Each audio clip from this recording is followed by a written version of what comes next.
The council will now come to order.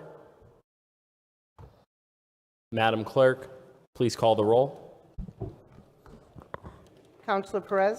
Present. Present. Councilor Click Bruce? Present. Present. Councilor Curran? Present. Present. Councilor Walsh? Absent. Councilor Brown? Present. Present. Councilor Davila? Present. Present. Councilor Hurst? Present. Present. Councilor Edwards? Present. Present. Councilor Allen? Present. Present. Councilor Govan? Present. Present. Councilor Fenton? Present. Present. Councilor Whitfield? Present. Present. Councilor Letterman? Present. Will the council and guests please rise and join us for a moment of silence? This moment of silence is in memory of former City Council President and Marine Captain Daniel Walsh III, who passed away on Saturday.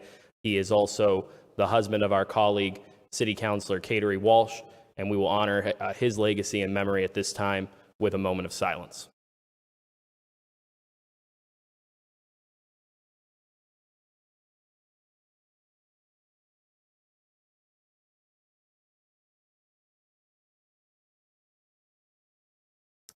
Thank you. Please remain standing for the Pledge of Allegiance. I pledge allegiance to the flag of the United States of America and to the republic for which it stands, one nation, under God, indivisible, with liberty and justice for all. Thank you. You may all be seated. Before we begin the proceedings this evening, a couple of housekeeping announcements. First and foremost, let the record reflect that Councilor Whitfield and Councilor Brown are participating in the proceedings remotely. Also, a reminder to councilors, your microphones are live and broadcasting at all times unless you hold your hand over the mute button. Continuing the practice that we previously set, we would ask that you rise to be recognized to speak, and then that you deliver your remarks from the seated position. Also an announcement, both for councilors and guests, at the recommendation of the Health Commissioner, Helen Colton Harris, her recommendation is that individuals who are present in the chamber and not speaking should wear masks when they are not speaking. So that is a request that we make. And if you need a mask, there are masks available at the door. At this time, Madam Clerk, we'd ask that you please call the first order. The first order is the order of taking of land for 65 Sumner Avenue. Thank you, Madam Clerk. This is a repeated vote of a vote that we took previously. It was the advice of our legal counsel that relative to the advertising of that particular vote that we should take that vote again. I've been assured that the vote at this time has been properly advertised. I believe that the CAFO TJ Plant is present to speak on the order if there are any questions. CAFO Plant. Thank you, Mr. President. I think I've said most of the background for acquiring this property. So if there's any specific questions, happy to answer them. Thank you, Mr. CAFO. Are there any questions, comments, or deliberation amongst the council on item 1? Councilor Davila. Thank you, Mr. President. Good evening to everybody. Just a quick recap. This project was presented to the Forest Park Civic Association about 2 weeks ago or so. They met. The Forest Park Civic Association did vote to endorse the project. I personally also endorse it. It makes sense for kids, particularly from the public safety perspective. So this is going to be good for the kids, for the pick-up and drop-off for the schools. And it is my hope, since this is a redo, that we can swiftly pass it. Thank you, Mr. President. Thank you, Councilor Davila. Are there any further questions, comments, or debate on the order? Seeing none, without objection, Madam Clerk, please call the roll to authorize the land taking. On approving the item, Councilor Perez? Yes. Yes. Councilor Click Bruce? Yes. Yes. Councilor Curran? Yes. Yes. Councilor Walsh? Absent. Councilor Brown? Yes. Yes. Councilor Davila? Yes. Yes. Councilor Hurst? Yes. Yes. Councilor Edwards? Yes. Yes. Councilor Allen? Yes. Yes. Councilor Govan? Yes. Yes. Councilor Fenton? Yes. Yes, Counselor Whitfield. Yes. Yes, Counselor Letterman. Yes, the votes are sufficient and the order is approved. Madam Clerk, please call the next item. Next item is for a state election warrant, including polling locations. Madam Clerk. Item 2 is for the state election warrant for the election to be held November 8th. The polling locations have not changed from the last election. We've added 9 sub-precincts, which have been included in the counselor's packet. Polling hours are from 7 a.m. to 8 p.m. on that date. Thank you, Madam Clerk. Are there any questions for the clerk on the election warrant? Seeing none, without objection, Madam Clerk, please call the roll to authorize the warrant. On authorizing the warrant, Counselor Perez? Yes. Yes, Counselor Click Bruce. Yes. Yes, Counselor Curran. Yes. Yes, Counselor Walsh. Absent, Counselor Brown. Yes. Yes, Counselor Davila. Yes. Yes, Counselor Hurst. Yes. Yes, Counselor Edwards. Yes. Yes, Counselor Allen. Yes. Yes, Counselor Govan. Yes. Yes, Counselor Fenton. Yes. Yes, Counselor Whitfield. Yes. Yes, Counselor Letterman. Yes, the votes are sufficient. The warrant is authorized.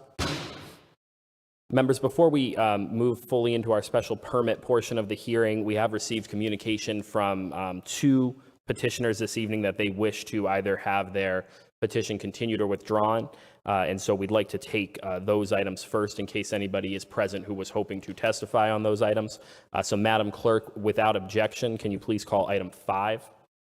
Item 5 is for a special permit for a drive-up window at the properties known as 785 Page Boulevard. Councilor Fenton. I make a motion that we allow the applicant to withdraw without prejudice. Is there a second? Second. Motion was made by Councilor Fenton. It was seconded by Councilor Perez. Is there any discussion on the motion to withdraw without prejudice? Seeing no discussion, without objection, Madam Clerk, please call the roll on the motion. On the motion, Counselor Perez. Yes. Yes, Counselor Click Bruce. Yes. Yes, Counselor Curran. Yes. Yes, Counselor Walsh. Absent, Counselor Brown. Yes. Yes, Counselor Davila. Yes. Yes, Counselor Hurst. Yes. Yes, Counselor Edwards. Yes. Yes, Counselor Allen. Yes. Yes, Counselor Govan. Yes. Yes, Counselor Fenton. Yes. Yes, Counselor Whitfield. Yes. Yes, Counselor Letterman. Yes, the votes are sufficient. The motion carries. Madam Clerk, without objection, please call item 6. Item 6 is for a special permit to operate an indoor place of amusement on a portion of the property known as 1377 Liberty Street. Councilor Fenton. Thank you, Mr. President. Hungry Hill Neighborhood Council's meeting this Thursday with this applicant. I would make a motion that we continue this hearing until our next meeting. Second. Motion was made by Councilor Fenton to continue to our next hearings meeting. The motion was seconded by Councilor Govan. Is there any discussion on the motion? Seeing no discussion on the motion to continue, Madam Clerk, without objection, please call the roll on the motion. On the motion, Counselor Perez. Yes. Yes, Counselor Click Bruce. Yes. Yes, Counselor Curran. Yes. Yes, Counselor Walsh. Absent, Counselor Brown. Yes. Yes, Counselor Davila. Yes. Yes, Counselor Hurst. Yes. Yes, Counselor Edwards. Yes. Yes, Counselor Allen. Yes. Yes, Counselor Govan. Yes. Yes, Counselor Fenton. Yes. Yes, Counselor Whitfield. Yes. Yes, Counselor Letterman. Yes, the votes are sufficient. The item is continued. Returning to regular order, Madam Clerk, please call item 3. The next item is for a special permit to operate an adult-use marijuana establishment at the property known as 311 Page Boulevard. Thank you, Madam Clerk. This is a special permit hearing. We are here to collect evidence and testimony relative to the petition described by the clerk. Proponents of the petition will be given 20 minutes to present their case. Opponents will be given the same right, and rebuttal will be limited to 5 minutes on each side. At this time, we would ask if there are any proponents present or the petitioner to step forward and provide their testimony.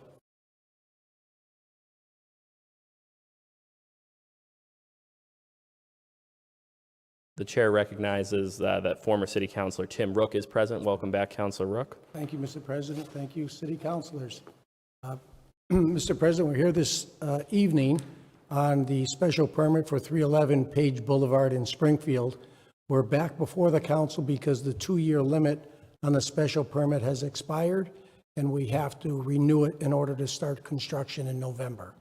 And I have the new owner of 311 Page Boulevard from Westfield, Massachusetts, Yasser Osman, Sunny Hussein, Yasser Hussein.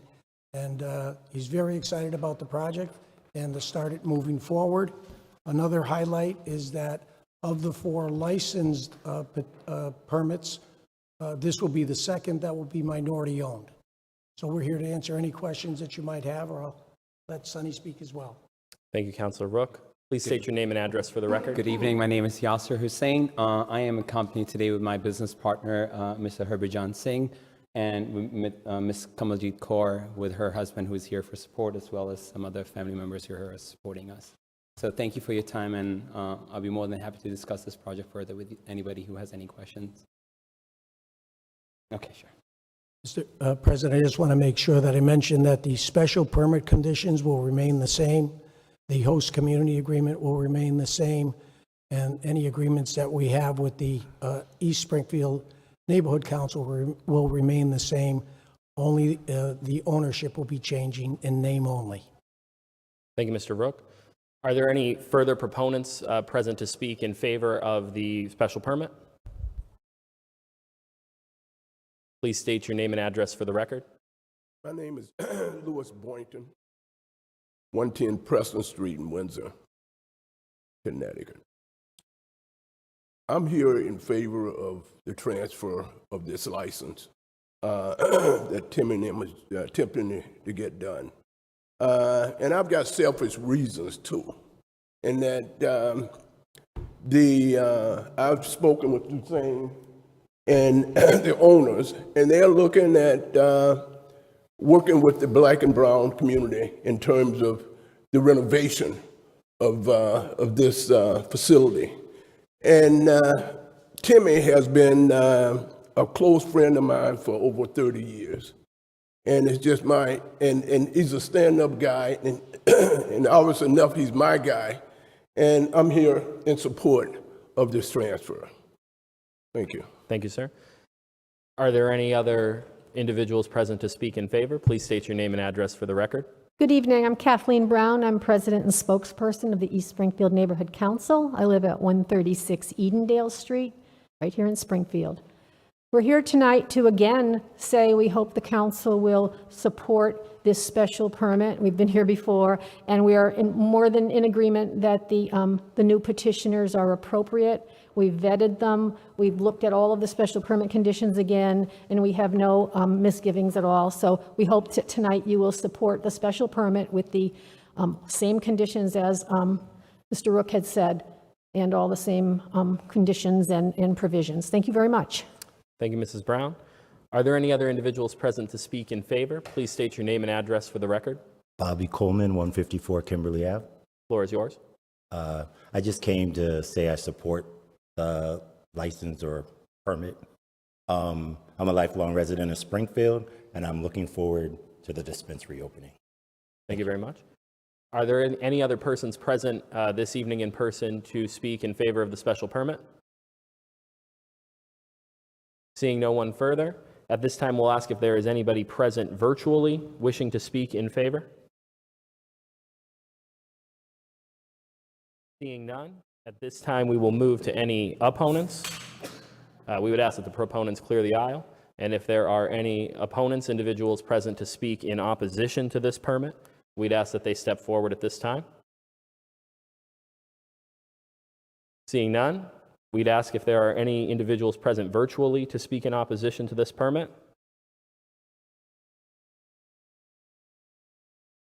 Seeing none, we would now ask if the clerk has received any submissions in writing relative to the special permit. We have not. Thank you, Madam Clerk. Now that we've heard from proponents and opponents, are there any questions for the petitioner from the City Council prior to the closing of the public hearing?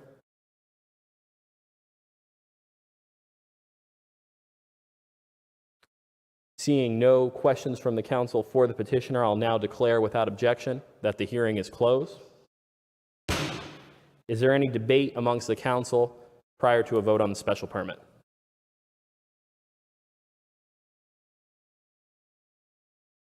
Seeing no debate, without objection, Madam Clerk, please call the roll to approve the special permit. On approving the special permit, Counselor Perez. Yes.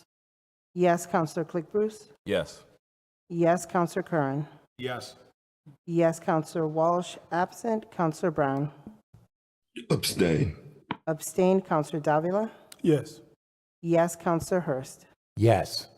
Yes, Counselor Edwards. Yes. Yes, Counselor Allen. Yes. Yes, Counselor Govan. Yes.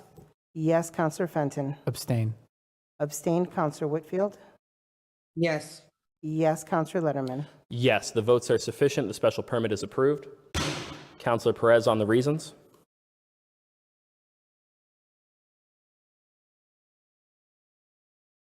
On the reasons. Reasons for granted permit.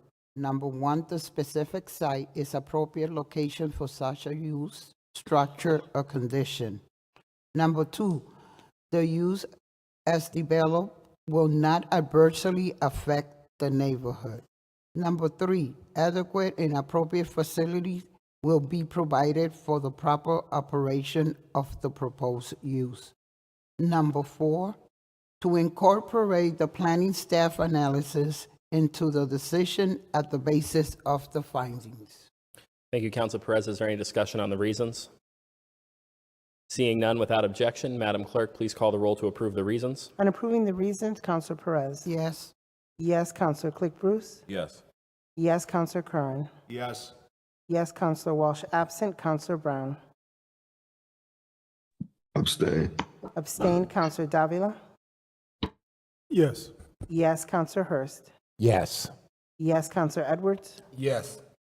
Yes, Counselor Allen. Yes. Yes, Counselor Govan. Yes. Yes, Counselor Fenton. Abstain. Abstained, Counselor Whitfield. Yes. Yes, Counselor Letterman. Yes, the votes are sufficient. The reasons are accepted. Madam Clerk, please call item 4. Item 4 is for a special permit for a temporary truck or truck body storage lot at the properties known as 146 Verge Street. Thank you, Madam Clerk. This hearing remains open. It was continued from our last hearings meeting. At this time, we will invite forward the petitioner to share any additional testimony in favor of their petition. Please state your name and address for the record. Great. Good evening. My name is Philippe Cravo, R. Levesque Associates, 40 School Street, Westfield, Massachusetts. We are here tonight. I'm here tonight with the applicants, Mr. Karim Radzabov and Ms. Maya Izatova. We are here on a continuation from a special permit hearing held a couple meetings ago. At the conclusion of that meeting, it was the only outstanding concern was meeting with the neighborhood council, and since that meeting we have done so. We've met on site with Councilor Govan on a site visit with neighbors. We have received the letter of recommendation from the neighborhood council, and just as a recap, we do have the letter of recommendation from the planning department, Phil Dromey, and we have also received the letter of approval from DPW and engineering. So I believe we have addressed all the outstanding items. So if there's any additional questions, can certainly answer them. Thank you, sir. Are there any further individuals present to speak in favor of the petition? Seeing none. Is there anybody present virtually to speak in favor of the petition? Seeing none, we'd ask the proponents to clear the aisle. Are there any individuals present to speak in opposition to the special permit? Seeing none. Are there any individuals present virtually to speak in opposition? Seeing none, Madam Clerk, have we received any written testimony on the permit? As the petitioner alluded to, there was a letter that was submitted and has been forwarded to the council from the Indian Orchard Citizens Council, saying that there was a vote taken on the 21st of October where the council voted in favor of the project. Thank you, Madam Clerk. The record shall reflect. At this time, are there any questions from the council prior to the public hearing being closed on the special permit? Councilor Govan. Thank you, Mr. President. So the Indian Orchard Citizens Council did meet with the petitioners, and there was one resident that attended the meeting. We flyered the neighborhood, all the residential and the businesses, and that one resident came out and asked questions, and I think that he was informed and he was excited actually about the project. So the council did take a vote and decided to support the petition. Thank you, Councilor Govan. Are there any further questions for the petitioner prior to the close of the public hearing? Seeing no further questions, without objection, I'll now declare that the public hearing is closed. Is there any debate amongst the council prior to a vote on the special permit?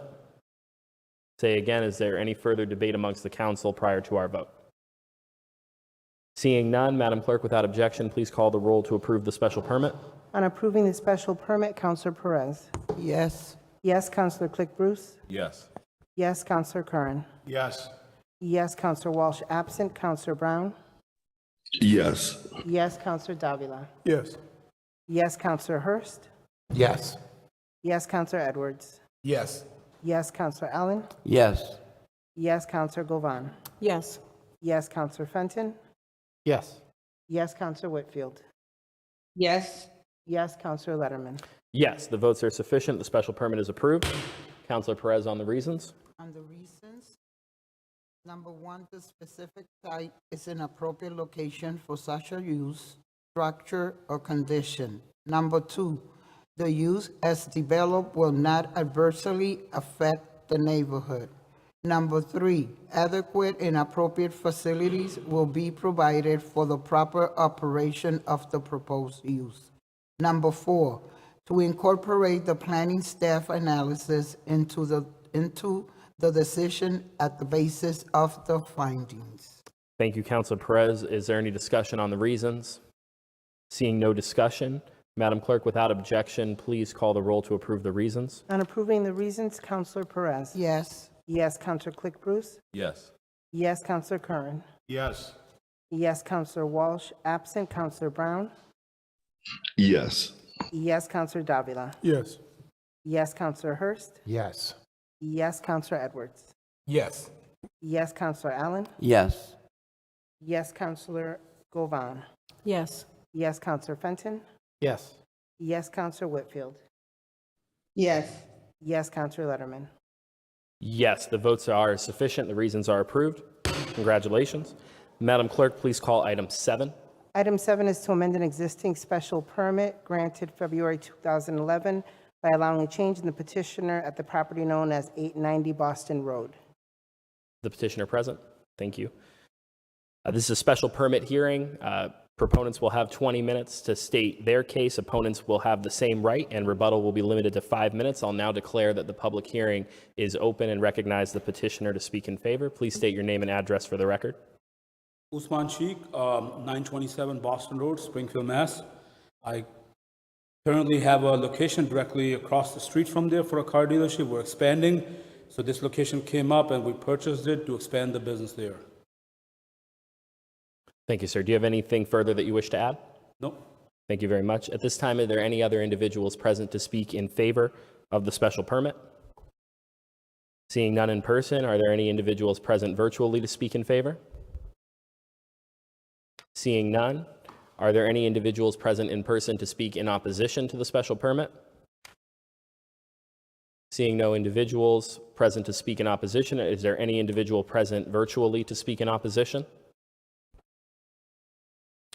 Seeing none, prior to the close of the public hearing, are there any questions for the petitioner from the City Council?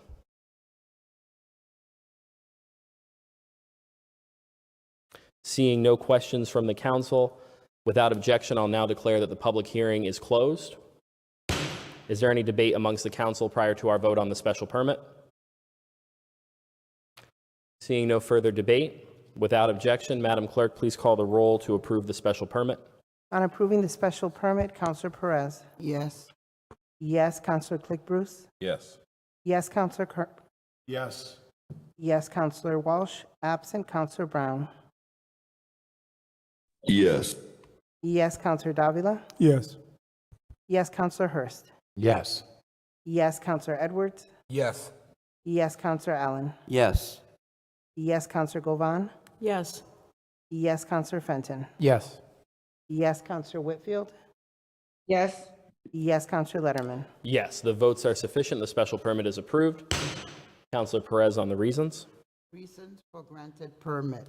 Number one, the specific site is an appropriate location for such a use, structure, or condition. Number 2, the use as developed will not adversely affect the neighborhood. Number 3, adequate and appropriate facility will be provided for the proper operation of the proposed use. Number 4, to incorporate the planning staff analysis into the decision at the basis of the findings. Thank you, Council Perez. Is there any discussion on the reasons? Seeing none, without objection, Madam Clerk, please call the roll to approve the reasons. On approving the reasons, Counselor Perez. Yes. Yes, Counselor Click-Bruce. Yes. Yes, Counselor Curran. Yes. Yes, Counselor Walsh. Absent, Counselor Brown. Yes. Yes, Counselor Davila. Yes. Yes, Counselor Hurst. Yes. Yes, Counselor Edwards. Yes. Yes, Counselor Allen. Yes. Yes, Counselor Govan. Yes. Yes, Counselor Fenton. Yes. Yes, Counselor Whitfield. Yes. Yes, Counselor Letterman. Yes, the votes are sufficient. The reasons are approved. Congratulations. Madam Clerk, please call item 8. Item 8 is for a special permit for motor vehicle repairs, used car sales, and body work at the property known as 1122 Bay Street. Thank you, Madam Clerk. Is the petitioner present? Yes, I am. Please let the record reflect that the petitioner is present remotely. At this time, I'll now declare that the public hearing is open. Proponents will have 20 minutes to speak on the record for their support of the special permit. Opponents will have the same right. Rebuttal will be limited to 5 minutes. Prior to our beginning testimony, I see Councilor Brown. You have your hand up. Yes, I was just waiting until it's time. Thank you, Councilor Brown. At this time, the chair recognizes the petitioner to speak in favor of the special permit. Please state your name and address for the record. My name is Hector Davila. I reside at 150 White Street in Springfield. The floor is yours. I am the owner of, excuse me? The floor is yours.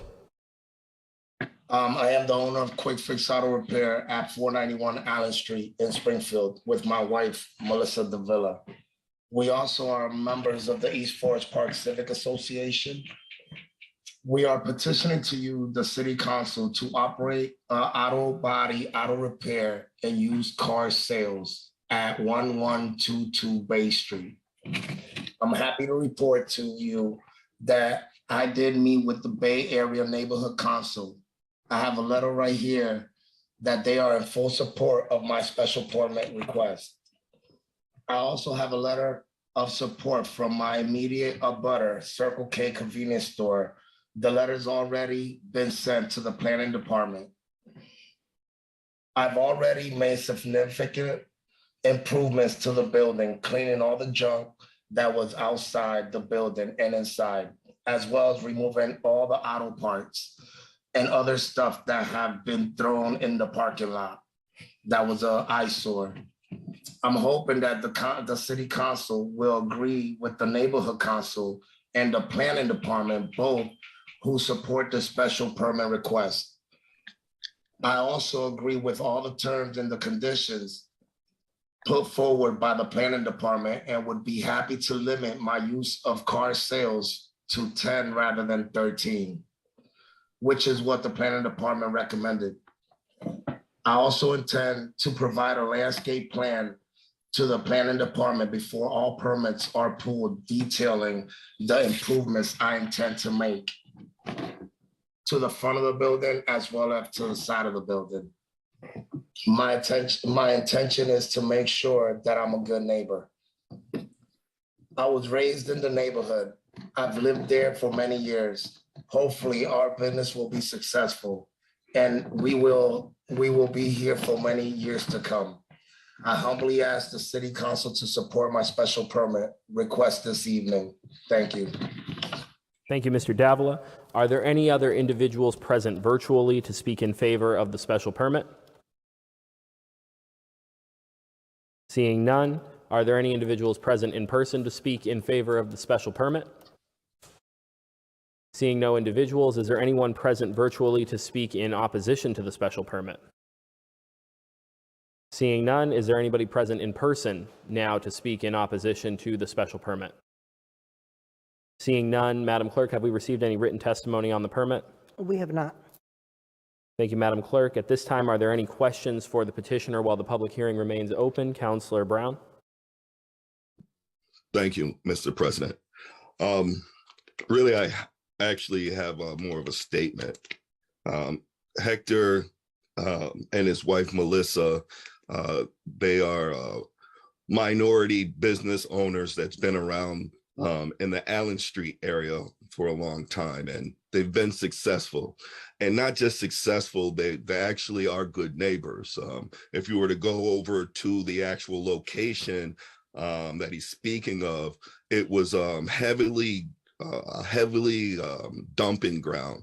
So it was really, when you opened up behind that gate and you look behind it, it was very dangerous and just a lot of things back there that he immediately went and he cleaned it up. So, I mean, he has been cleaning the area. I know the neighborhood council is very excited once they had a chance to see some of his designs and plans of things that he's looking to create over there. I had an opportunity to meet Hector and his wife, Melissa. Melissa is the brains behind the two. So,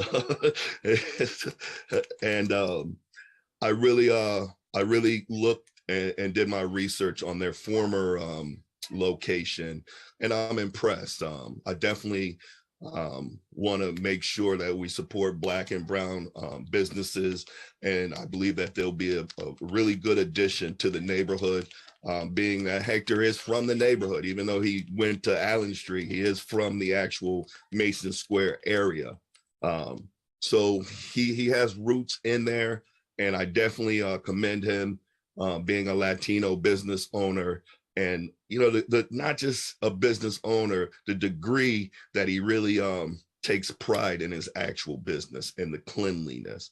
So I'm in favor. The neighbors are in favor, and I'm asking my colleagues to support this good young man and his wife. Thank you, Mr. President. Thank you, Councilor Brown. Are there any further questions from the council while the public hearing remains open? Seeing no further questions at this time, without objection, the chair will declare that the public hearing is now closed. Is there any debate amongst the council prior to our vote on the special permit? Councilor Davila. Thank you, Mr. President. Thank you to Mr. Davila, and I have to, just for disclosure purposes, there's no relationship between Mr. Davila and myself, as we bear the same last name. So I just want more like a statement, Mr. President, to say that I have known Mr. Davila for a while. They do run a reputable business on Allen Street, quite an active business, and you know, he's expanding over to Bay Street in that side of the city, and I think it will be a very good addition to that neighborhood. And so I'm pretty thrilled how he's been conducting his business, and I'm sure he's going to continue to do the same. I will encourage all of my colleagues to unanimously pass this petition. Thank you, Mr. President. Thank you, Councilor Davila. Is there any further debate on the special permit? Councilor Allen. Thanks, Mr. President. Hector Davila has been running a car repair place on Allen Street for the last few years. He moved in, I'd say it was 4 or 5 years ago. He has become a member of the East Forest Park Civic Association and has volunteered his time, et cetera, for neighborhood events. And he's running a reputable business there. And there were a lot of vehicles and stuff, but he responded to neighborhood comments about the number of vehicles he had, and this business is doing well. Presumably it's doing well, and he's been a good neighbor. Thank you. Thank you, Councilor Allen. Is there any further discussion or debate on the special permit prior to our vote? Seeing nothing further, without objection, Madam Clerk, please call the roll to approve the special permit. Approving the special permit, Councilor Perez. Yes. Yes, Councilor Click Bruce. Yes. Yes, Councilor Curran. Yes. Yes, Councilor Walsh. Absent, Councilor Brown. Yes. Yes, Counselor Davila? Yes. Yes, Counselor Hurst? Yes. Yes, Counselor Edwards? Yes. Yes, Counselor Allen? Yes. Yes, Counselor Govan? Yes. Yes, Counselor Fenton? Yes. Yes, Counselor Whitfield? Yes. Yes, Counselor Letterman? Yes, the votes are sufficient. The special permit is approved. Councilor Perez on the reasons. Reasons for granted permit. Number one, the specific site is an appropriate location for such a use, structure, or condition. Number two, the use as developed would not adversely affect the neighborhood. Number three, adequate and appropriate facility will be provided for the proper operation of the proposed use. Number four, to incorporate the planning staff analysis into the decision at the basis of the findings. Thank you, Councilor Perez. Is there any discussion on the reasons? Seeing no discussion, Madam Clerk, without objection, please call the roll to approve the reasons. On approving the reasons, Counselor Perez? Yes. Yes, Counselor Click Bruce? Yes. Yes, Counselor Curran? Yes. Yes, Counselor Walsh. Absent, Counselor Brown? Yes. Yes, Counselor Davila? Yes. Yes, Counselor Hurst? Yes. Yes, Counselor Edwards? Yes. Yes, Counselor Allen? Yes. Yes, Counselor Govan? Yes. Yes, Counselor Fenton? Yes. Yes, Counselor Whitfield? Yes. Yes, Counselor Letterman? Yes, the votes are sufficient. The reasons are approved. Congratulations. Madam Clerk, please call the next item. Next item is for a Thank you. special permit to operate an adult-use marijuana establishment, storefront retail at the property known as 337 East Columbus Avenue. Is the petitioner present? Good evening, Mr. President. Attorney Brian Shea for the petitioner. Thank you, Attorney Shea. At this time, the chair declares that the public hearing is now open. Proponents will be given 20 minutes to state their case. Opponents will have the same right. Rebuttal will be limited to 5 minutes. And at this time, Attorney Shea, the floor is yours. Thank you. I'd also like to recognize via Zoom Mr. Chris Mitchum, who is here on behalf of DM Springfield and the CEO, and Luez Hernandez also is with us. If I could recognize those two, they may offer some support for this petition. So our request here today is to actually relocate an existing HCA to operate an adult use retail establishment. We were fortunate enough to be selected in the second round. Our HCA, or our designated space, was the Macy's building in Springfield and Boston Road. And we had been married to that space for a substantial period of time. We had filed a petition, common group of folks had filed a petition there in the first round, in which we were not fortunate enough to be selected. However, we were fortunate enough to be selected in the second round. A companion part of our application included cultivation, and we did not get selected for a cultivation facility. And staying at the Macy's building simply became an operation that would not be feasible. That's a 126,000 square foot building, 5-acre lot, and to have a 2,000 square foot or 2,500 square foot retail space was just not going to work. So we found this building on East Columbus Avenue. It was available. We visited it. It's a substantial parcel of land. I think all of us would be familiar with it. It's been vacant for a number of years. And having visited the site, recognizing its potential, we immediately started exploring the prospect of installing a retail cannabis shop at what would have been the restaurant portion of the former Howard Johnson's, or however we recognize this existing building as you come into downtown Springfield. And the companion piece of this is a large building that was used for office suites. So DM Springfield is prepared to buy both of those and to rehabilitate what was formerly the restaurant and use that as a retail cannabis space. When we first visited that site, we were advised not to enter because the building is in such disrepair. The cost of the building is close to $1 million. The renovation or the investment into that building will probably be close to $3 million, and DM is prepared to make that investment. So recognizing that this would be a great spot for the operation, we quickly met with the East Forest Park Civic Association. We presented them with our plan, and we gave them our proposal. It was a very lively meeting. There was a lot of discussion back and forth. They had inquired what we would do with the companion building at this particular site. We assured them that if we were to develop it, we will eventually do something with it. We would seek their input for this particular building, since they were so concerned about it. But they were in favor of our particular proposal.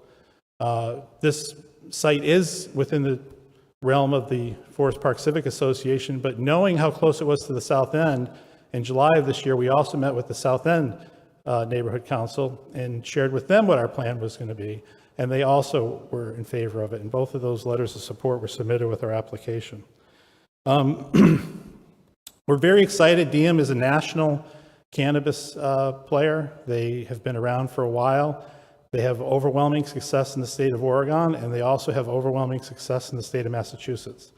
Springfield would be their third retail location. They have one in Worcester. They have another one in Lynn. They have a small cultivation facility that they're in the middle of constructing in Orange, Massachusetts. They're a perfect fit, and they are very, very excited to come to Springfield. They separately applied in the first round for a license in Springfield a number of years ago. And they were so committed to finding a location in Springfield that would work for them, they actually purchased a building down on Main Street, which they still own, but may not be such a ideal location as we would have here on East Columbus Avenue. So, Mr. President and members of the council, I think that we could all recognize that an investment in a rehabilitation of this building, which is otherwise laying vacant, dormant, and not a very attractive feature as you enter into the city of Springfield, it would certainly be a wonderful, welcome change to have this building renovated and having it restored to its, to what it once was, or to an active business. And I don't know if Mr. Mitchum would like to share anything that I might have missed in support of our petition. Thank you, Attorney Shea. Let the record reflect that Mr. Mitchum is present remotely. Mr. Mitchum, you wish to state your support for your petition? Yeah, thank you, Mr. President, councilors, and thank you, Mr. Shea. I just want to thank everyone for your time. Like Mr. Shea referred to, we've been involved in the city of Springfield for several years now, and we have not given up. This is our third and final shop in the state of Massachusetts, and we've turned down offers from other cities that have tried to bring us in, different groups that want to bring us in as operators because we're holding out for Springfield. We all have our fingers crossed that this is it. We can finally open up our shop. I respect the process. I respect the people. I respect the leaders in the city. And, if you give us this opportunity, I can promise you that we won't let you down. Thank you all for your time. Thank you very much. Are there any further individuals present to speak in favor of the petition? The only other thing I'd like to share, Mr. President, if I could, is that we did, through the process, recognizing that there is a special permit and there's also a host community agreement that will need to be renegotiated with the city. We had filed a request for them to entertain having that HCA relocated to this particular site. We had submitted that request a couple months ago. We hope that the city embraces that change. We think that this is a wonderful addition to the to this commercial building in this particular location for the city of Springfield. Thank you, Attorney Shea. Are there any further individuals present in person to speak in favor of the petition? Seeing no further individuals present in person, is there anybody present virtually to speak in favor of the petition? The chair recognizes Senator Adam Gomez. Good evening, esteemed colleagues, former colleagues. It gives me great pride to be back here virtually and not in the chamber, but it's been an amazing feat the last 2 years, and watching you guys being able to do the people's work. So my hat's off to all of you and our Latina clerk. Thank you so much for giving me the opportunity to speak on behalf of this on the proponent side. Very long time ago, this particular individual in this company and the owners.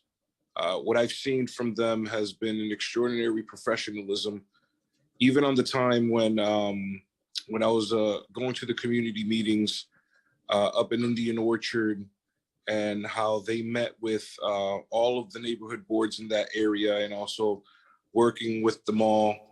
And then through the whole summer, attending those neighborhood board meetings as well, looking at the professionalism and how this company and their partners not giving up on Springfield, wanting to make Springfield home.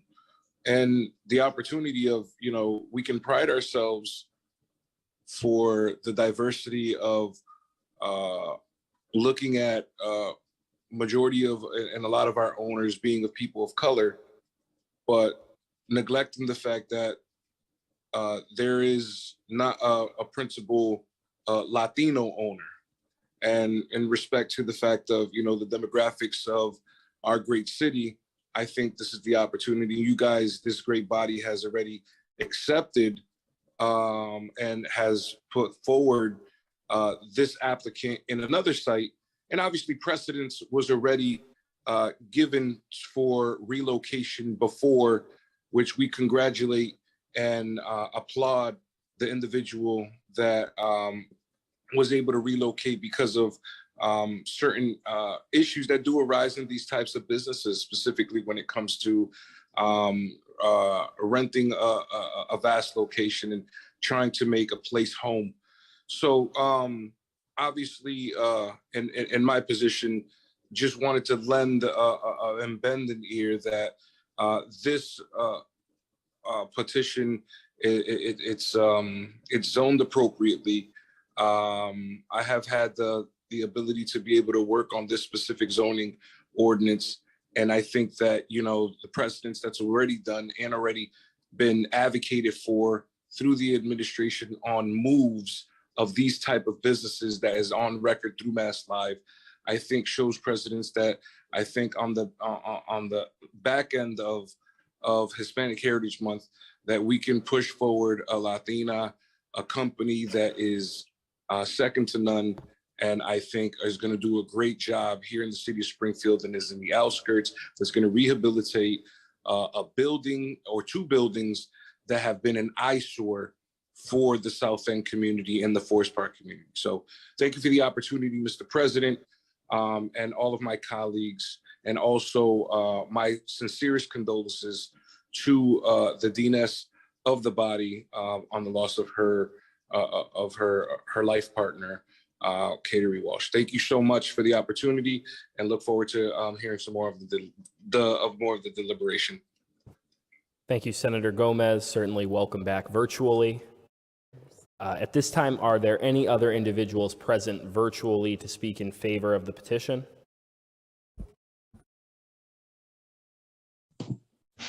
I would like to say a few words, President Letterman, if I may. The chair recognizes Representative Carlos Gonzalez. Good evening, and thank you for allowing me to be joining you today through Zoom meeting. I reside at 44 Dover Street, City of Springfield, Massachusetts. I'm state representative for the district in which this petitioner has a petition for this location and transfer of license. Fully in support of it. I work hand in hand with our neighborhood councils throughout the city of Springfield in my district, and to see that both of these neighborhood councils have extended their support is meaningful. And I think that we all, as elected officials, represent the residents of Massachusetts, and particularly here in the city of Springfield. As local leaders, you represent residents of Springfield. And when the Springfield residents speak, I think it's our responsibility to speak on their behalf and to support what our neighborhoods and our neighborhood councils request. In addition to that, I think it's important that we need to focus on equity. We need to make sure that we provide access to opportunity for licensing in this new industry, the cannabis industries, to a diverse community that for many years were locked up because of the use of cannabis and marijuana. And the failure of the state of Massachusetts not to provide equity in licensing is something that we are challenged with, but are trying to encourage continued changes on it. And despite Massachusetts being the first state in the country to mandate the equity and inclusion of part of the legalization of cannabis framework, the legal marijuana industry has not kept up with the inclusiveness and the equity that it should have. Not one Latina woman in the state of Massachusetts has been given a license. Not one Latina woman in the state of Massachusetts have been given a license to benefit from the cannabis industry. And we are challenging the state, and we'll do our job. But I challenge you today, and I challenge the administration to continue to show that Springfield is that beacon of hope and opportunity, that through its celebration and strength of diversity, that it will continue to provide opportunities to those that make up over 50% of this population in the city of Springfield, and in the near future will be a dominant force economically. And when we look at the city of Springfield's education classroom of any school, we see young Latino men and women in those schools. And if we do not provide their parents and those young people the opportunity for a good education, but a good opportunity to provide for themselves through economic mobility, we will face serious challenges in the future. So I'm encouraged by this day today, because again, it's an opportunity for you, it's an opportunity for the administration, and it's an opportunity for this state to provide Mr. Hernandez and this party the opportunity for Springfield to have and provide the first Latino woman an opportunity to join the cannabis industry viability and economic advancement. So I'm encouraged by today, and I know that I believe in my city council men and women. I believe in the administration that has led the city through the pandemic, through difficult times. And I am encouraged by Ms. Hernandez and the group before you today, because they have not given up on Springfield. They have not given up, regardless of the challenges and the situation that and the economic cost of making license, trying to obtain a license here in Springfield and in the state. So I look forward to supporting them, the continued support, to appealing any decision that's made that is not in the best interest of economic viability of, again, the demographic changes the city has made. But I am strengthened by the courage of this city to believe in their diversity, to believe in economic viability. And I hope that you guys can support today and in the near future, administration can support this entity to provide equity in the city of Springfield and continue to be that beacon of hope. Thank you very much. Thank you, Representative Gonzalez. Are there any further individuals present virtually to speak in support of the petition? Seeing none, at this time, we'll ask if there are any individuals present in person to speak in opposition to the petition. Seeing none, are there any individuals present virtually to speak in opposition to the special permit? Seeing none, Madam Clerk, has any written testimony been submitted with regard to the special permit? No, there is not. Thank you, Madam Clerk. At this time, while the hearing remains open, are there any questions from the council for the petitioner? Councilor Allen, followed by Councilor Davila. Thank you, Mr. President. These are questions for Attorney Shea or whoever is the right person to speak to them. Could you appreciate the the interest you have in keeping the license and moving it to another part of the city, et cetera. But could you just, I recall the retail application from Eastfield Mall, and there was also a cultivation application at Eastfield Mall that there was a loose connection to, at least, if not a stronger connection. And could you just revisit that as to what happened in that process? Sure. So it was much closer, Councilor Allen, than, certainly wasn't a loose connection. They were exact applicants that applied for the retail component and that had applied for the cultivation license. Our expectation, given the history and the experience of Diem being cultivators in the state of Oregon, having a small cultivation facility here in Orange, that we were probably going to be the strongest candidate in submitting. And we believe that our application as a cultivator at the Eastfield Mall would be selected. I mean, not that we were overly confident, but just that we really did believe that we were the best candidate. It was a unique idea. Gave a wonderful opportunity to revitalize a large component of the Eastfield Mall, building that probably equates to 15% of the overall square footage for that particular property.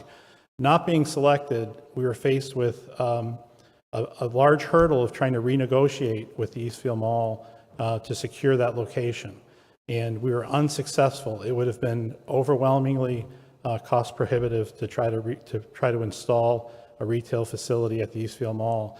Even if we were to look at, and we explored every possible avenue, whether it be inside the mall, whether it be a pad outside the mall, but associated with the mall, there are other charges. There's common area maintenance charges, which we would have had to incur. I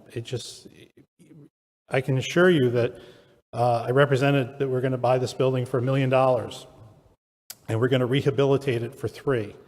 That's still less expensive than it would have been for us to try to run our operation on Boston Road at the Eastfield Mall. And the other part of it too was the timing. It had taken so long for the process to unfold that I think the mall itself had to look at their ability to survive, and I think their future plan didn't include us. And was thank you, was the name of both the retail and the cultivation, was it DM in both cases? DM Springfield, correct. DM Springfield. Yeah. So your proposal is to move DM Springfield, the retail operation, to East Columbus Avenue. And what is the status of the cultivation? We weren't selected for cultivation, so there isn't a license to move. There isn't anything active there? No. And is there any other change to the host community agreement? Does it still need to be negotiated, et cetera? My expectation is that it would be similar to what we had experienced when we negotiated the original one at the Eastfield Mall. Our particular hiring practices and everything else that we asked to be incorporated into those community agreement would not have changed. So when you said your expectation is that it would be the same, whatever, but do you have an active host community agreement for the new location? I do not. We had submitted we have a host community agreement for the location at the Eastfield Mall. We do not have a host community agreement yet for the location at East Columbus Avenue. Okay, thank you for your answers. Thanks, Thank you, Mr. President. Councilor Allen. Councilor Davila. Thank you, Mr. President. I have a couple of questions to Attorney Shea, if you could please. Good evening, Attorney. Thank you for being here today. I do want to say, I do have a few questions for you. The first being, just let me do a quick recap, Attorney Shea, if I may. So if I understand you correctly, you guys have already an approved permit, which I recall voting on, of this wise body voted on a couple months ago for the Boston Road location for retail only. And then you guys subsequently did get a host community agreement from the mayor for the Boston Road location, correct? We did get a host community agreement for the Boston. And the permit from this wise body? Correct, special Okay. permit. Now, Attorney Shea, if I understand you correctly, the reason for this request for changing location is because it became cost prohibitive at the Boston Road location to conduct business, correct? It did. It just wouldn't be feasible for us to be located there. Okay. If you allow me, Mr. Shea and Mr. President, I do have to make a quick interjection here, sir, that I see. This is the second time that I hear, sir, that when it comes to minority females, minority women in particular, of course, that have tried to start a cannabis business after the agreement is signed, that basically they try to jack up the prices. And I find that extremely, extremely disappointing that after they go through all that hoop-hop, when they finally have about to get the price on their hand, that somebody tries to squeeze them out of money. Just on the side comment, Mr. President, and for the record. I hope that is not a trend in the city, because if it is, rest assured that we will put an end to it as swiftly as possible. Mr. Shea, so it became cost prohibitive, and when did you put in the application for the change of location with the city?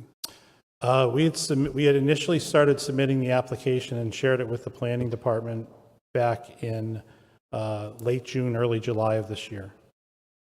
So it's been at least close to 3 months, right?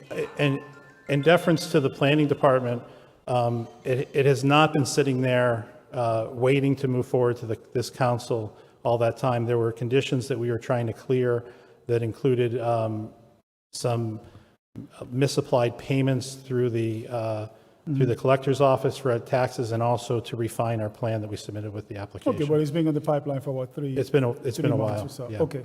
Now, can you tell me a little bit about, because I was reading to the paperwork, what's the business with the traffic study? Why all of a sudden you need a traffic study? So I learned, I would share with you that Mr. Dromey did not suggest that I needed a traffic study in the beginning. He asked if we had one, and he said that we may need one eventually, but what he shared with me was that would be something within the discretion of the council. And so I learned on Thursday of last week that Mr. Signoli from the DPW was requesting a traffic study. So the petitioner is more than willing to obtain a traffic study. We would love to hear that the council and perhaps the administration embraces the idea of relocating this license to East Columbus Avenue before we expend the money. Traffic studies are incredibly expensive, and I don't know, I'm sure that all of you have been exposed to them, but they're expensive and they're slightly time consuming. And how much money are you talking about? A bare minimum traffic study for that location will be $5,000. $5,000. Okay. And so this is, I believe that this investment, that sounds like a lot of money. Just so I can start wrapping up, because I don't want to take all the time. Would you say that continuing this might pose a hardship to the petitioner, a financial hardship? It would be a hardship. And the other thing, and I'm not trying to be cute about this or trying to, you know, I don't want to be misinterpreted in any way. We all are familiar with the traffic on East Columbus Avenue. If we have a successful location, we're going to have increased traffic on East Columbus Avenue that is going to be visiting Diem. And quite honestly, we hope that. We hope that it's not congested. We hope that there's some solution if it's overwhelming, but it shouldn't be. That location operated commercially for a long time before today. It's been abandoned and vacant for quite a while, and other businesses have come in, including the casino. But that building still contains a use, which is commercial in nature, and is more than suitable for the utility that we want to exercise at that particular property. Right. And I don't think it would be overly burdened. I did ask the city to share with me if they had other traffic studies for any of the other locations, and they were able to share with me INSA's, and their traffic study indicated that there were 17,000 cars per day. And the anticipated trip count for the INSA location on a weekday would be 54, and that's coming and going. You know, 54 coming and going vehicles out of 17,000, I don't think would even remotely be noticeable. Great. I'm going to thank you, Attorney Shea. Mr. President, I'm just going to conclude these comments. I do have a few more questions after, if allowed. But my initial reaction will be, Mr. President, that as Attorney Shea has said, this is posing a financial hardship to the petitioner this continuance and keep postponing this. I would hope that the mayor will commit to, if they do this traffic study, to signing the host committee agreement so that they can open. I'm going to finish by saying, Mr. President, kind of piggybacking off State Reps Gonzalez's words, Mr. President, that we have an opportunity to be trendsetters here. That we could be the first city in the state to have a Latino minority woman owner of a cannabis business. I also have to say, Mr. President, that this investment, it's right in my district in Forest Park. They will invest roughly, as it is my understanding, close to $3 million in the project. It's going to create about 20 jobs in my district. And they met with the Forest Park Civic Association, and the Forest Park Civic Association did vote to support this. It is my hope that we can move this as quickly as possible. I can see that this is there's a suggestion to send to committee, but if it does get sent to committee, it's my hope that we don't keep prolonging this, because the more we prolong this, the more of a hardship it's going to be to the proponent, and we're going to continue to lose the tax base, the tax revenue, and the jobs. Thank you, Mr. President. Thank you, Councilor Davila. Are there any further questions for the petitioner while the public hearing remains open? Councilor Perez? I just have to reinforce what State Representative Gonzalez said. This is the first Latina in the state of Massachusetts. I think that we have to create a team of working together. I read all the information, I researched the information, and it was appalled to me at one point that 2 days before this hearing, we were informed of the need of having a traffic study. And also, I would reintegrate that we need to continue working together. This is the population that we are serving, which is composed of Black and brown. I see many developments going throughout the city, and we have to create a balance. And I'm going to leave it at that. We do need to create a balance. Thank you so much. Thank you, Councilor Perez. Councilor Hurst. Attorney Shea, just a couple questions. So you said that the mayor has not negotiated, or you have not negotiated a HCA or an amended HCA as of yet. Is that correct? That's correct. Do we have any ideas to why that's the case? So thank you for your question, Mr. Hurst. I don't have an answer for you. I had submitted my request over 2 months ago. I have inquired periodically if there's anything else that is needed. If there are any departments that would like to speak directly with me, I'd make myself available to answer questions. I know that the process is certainly new. I think we're probably the second applicant to ever request that a license be relocated. But I didn't anticipate it to take this long. And if you think about the original process where 20 some odd applications were submitted and they were reviewed within 6 weeks, and there was a selection process to review a skeletal request with only some of that information over a 2-month period, I would have thought that by now we would have seen a response. So normally, before applicants come before the council, they've already negotiated a host community agreement.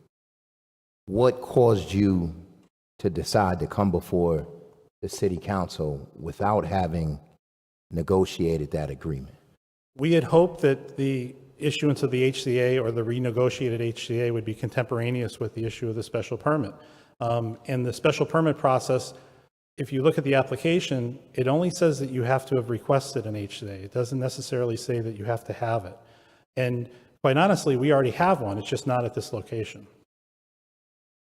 Understood. And so the traffic study, tell me more about the traffic study and how it is that you were made aware of the fact that you needed a traffic study. Again, on Thursday, I had received an email from Mr. Dromey that the advertising cost for this meeting had not yet been paid. So I had summoned somebody to come down and make that payment, and it was somebody from the applicant that cleared up the advertising cost, because he informed me that it would not go forward absent the cost being paid.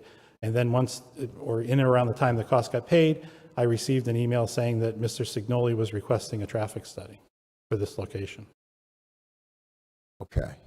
So do we know if you get the traffic study, will you then in turn receive an HCA, an amended HCA from the mayor's office? Was, did Chris happen to opine on that when you, with the individual that? So I obviously, Councilor Hurst, have made that inquiry over and over again because I want to know the status of it. And I made an inquiry this morning again. My question was specifically to the law department if the traffic study was something that the council was requiring, or if it was something that that was being required as part of the review for the HCA. So I don't have an answer if I get the traffic study, if it reveals whatever it will reveal, if the HCA is then going to be signed or issued, or I'll be invited to engage in a negotiation. That has not been shared with me if that's what's going to happen. And I don't know why it's a mystery, but for some reason this seems to have been a process that, other than submitting some information more than 2 months ago, we've had very little involvement in. Understood. Okay. So I guess I'll just say two things, Mr. President, or actually one thing. And it speaks to what Councilor Davila pointed out in terms of the fact that you have two women applicants of color, that one has incurred a significant amount of fees because this process has been delayed. I know your focus was on the actual individuals who own the building and, in terms of them raising costs, but I guess my frustration lies with the fact that this particular applicant, female applicant of color, is now incurring costs because the administration is holding up the HCA. And so, I hope that this is, not a trend, and if it is, it's pretty disturbing. We saw with an applicant that came before the council when I was president, we almost had, to force the mayor to renegotiate an amended host community agreement with Six Bricks. And for whatever reason, he spent a very long time holding that up. And once again, it costed that particular applicant significant money and timing in terms of when they were able to open up their facility. And especially because you have so few women-owned dispensaries, 0 Latino-owned dispensaries, or not Latino-owned, but certainly women Latino-owned dispensaries in the state, it would seem to me that we ought to understand the hurdles that folks just have to jump through in general, not just, opening up a marijuana business, but being a person of color and opening up a marijuana business is even more difficult. And so my hope is that if we do end up continuing this tonight, that will in turn give the mayor the opportunity to do the right thing, and not just do the right thing on behalf of this particular applicant, but do the right thing on behalf of the residents of Springfield. We all want to see businesses be successful here, and we want to see more jobs created. And there's no reason why this particular individual should have to go through any sort of additional undue hardship in an industry that is hard to get into already in an industry that certainly minorities have been disproportionately impacted by as it relates to incarceration. So my hope is that, the mayor will do whatever due diligence he needs to do.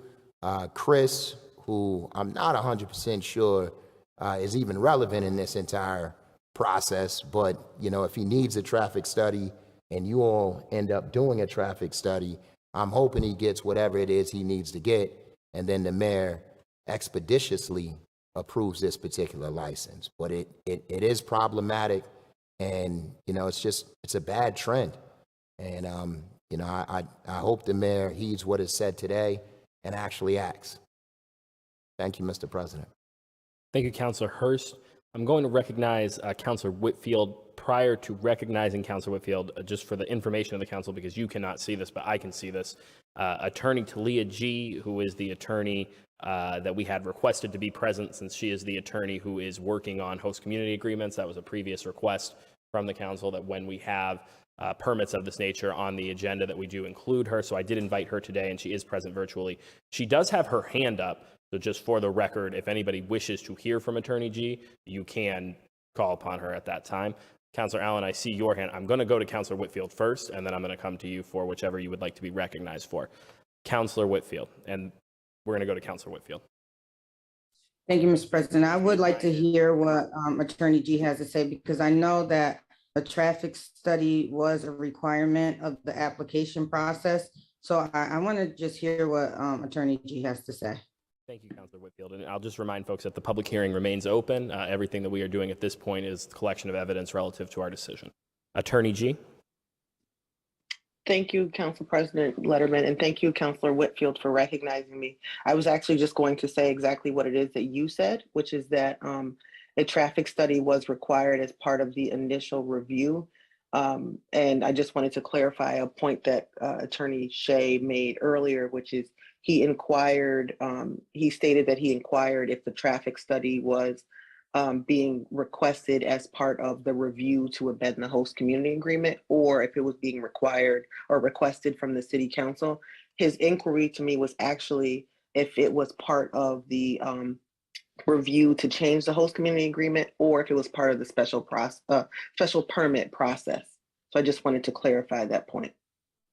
And I'm sorry, and one last point, if I may, just so that the council understands, the host community agreement is an agreement that's tied to people, place, and thing. So if you're going to change, if a party wants to change the place of that operation, that marijuana operation, it will need to be amended. Thank you. Thank you, Attorney G. Councilor Whitfield. Attorney G, I still have another question for you. Do you know if the other applicant that changed their location did a traffic study? I do not know that, Councilor. I was not involved at that time when they changed location, so I'm not positive. But my understanding, I'm sorry if I may, my understanding is that they were asked to provide essentially a pared down version, if you will, of what they submitted in response to the RFQ. So that's what I asked Attorney Shea to provide as well, which he did provide.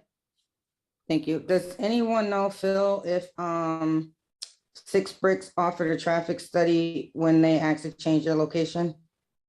Counselor, I believe they did. I believe that they, as with most applicants or all the applicants, traffic studies were part of the submission, and I do believe Six Bricks submitted a traffic study. How in depth it was, I don't know, but I do believe they submitted a traffic study when they requested their relocation. And just to let you know, in my response, in my kind of back and forth with Attorney Shea, I did ask for a traffic study. Attorney Shea sent me what I would call a traffic quote unquote memo, which I did send over to DPW, and I apologize for the delay in getting back to Attorney Shea about requesting additional information, but it was only after I heard from Chris Signoli did I then inform Attorney Shea that they were looking for some additional information. Again, the details on that, I've asked Attorney Shea to contact Chris directly on what exactly they're looking for, but they were looking for additional information. Okay, thank you, Phil. Thank you, Attorney G. So I have a couple comments and I do support this applicant. However, I just wanted to, you know, say a few things about some comments that were made. So definitely we need more women owners in this business, in this industry, and definitely we need to make sure that when submitting applications or even changes of address that everything is equitable, because I remember when Six Bricks came forward to submit their change of address, one of the main oppositions was from the New North Citizens Council. And so when we come before the council and say, let's work together and make sure things are equitable and support each other, then that should be across the board. And I don't remember any state representatives coming forward on behalf of Six Bricks and giving any testimony at that time.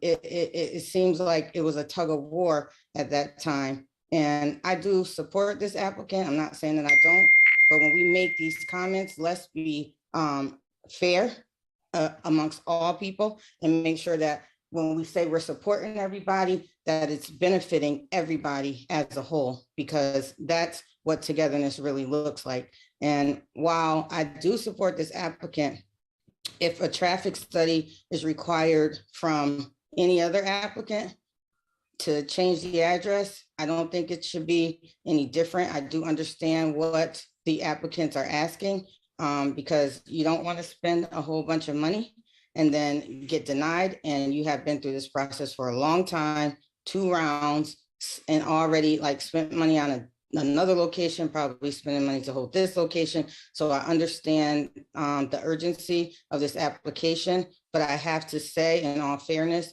that we need to be like really supporting each other and helping each other through the process, because Peyton Shubrick was also a woman and a woman of color.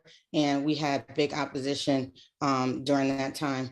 And so I just wanted to make that comment, and that if we're going to be fair and supportive, let's do it across the board. Thank you, Mr. President. Thank you, Councilor Whitfield. At this time, are there any further questions for the applicant while the hearing remains open? Councilor Davila.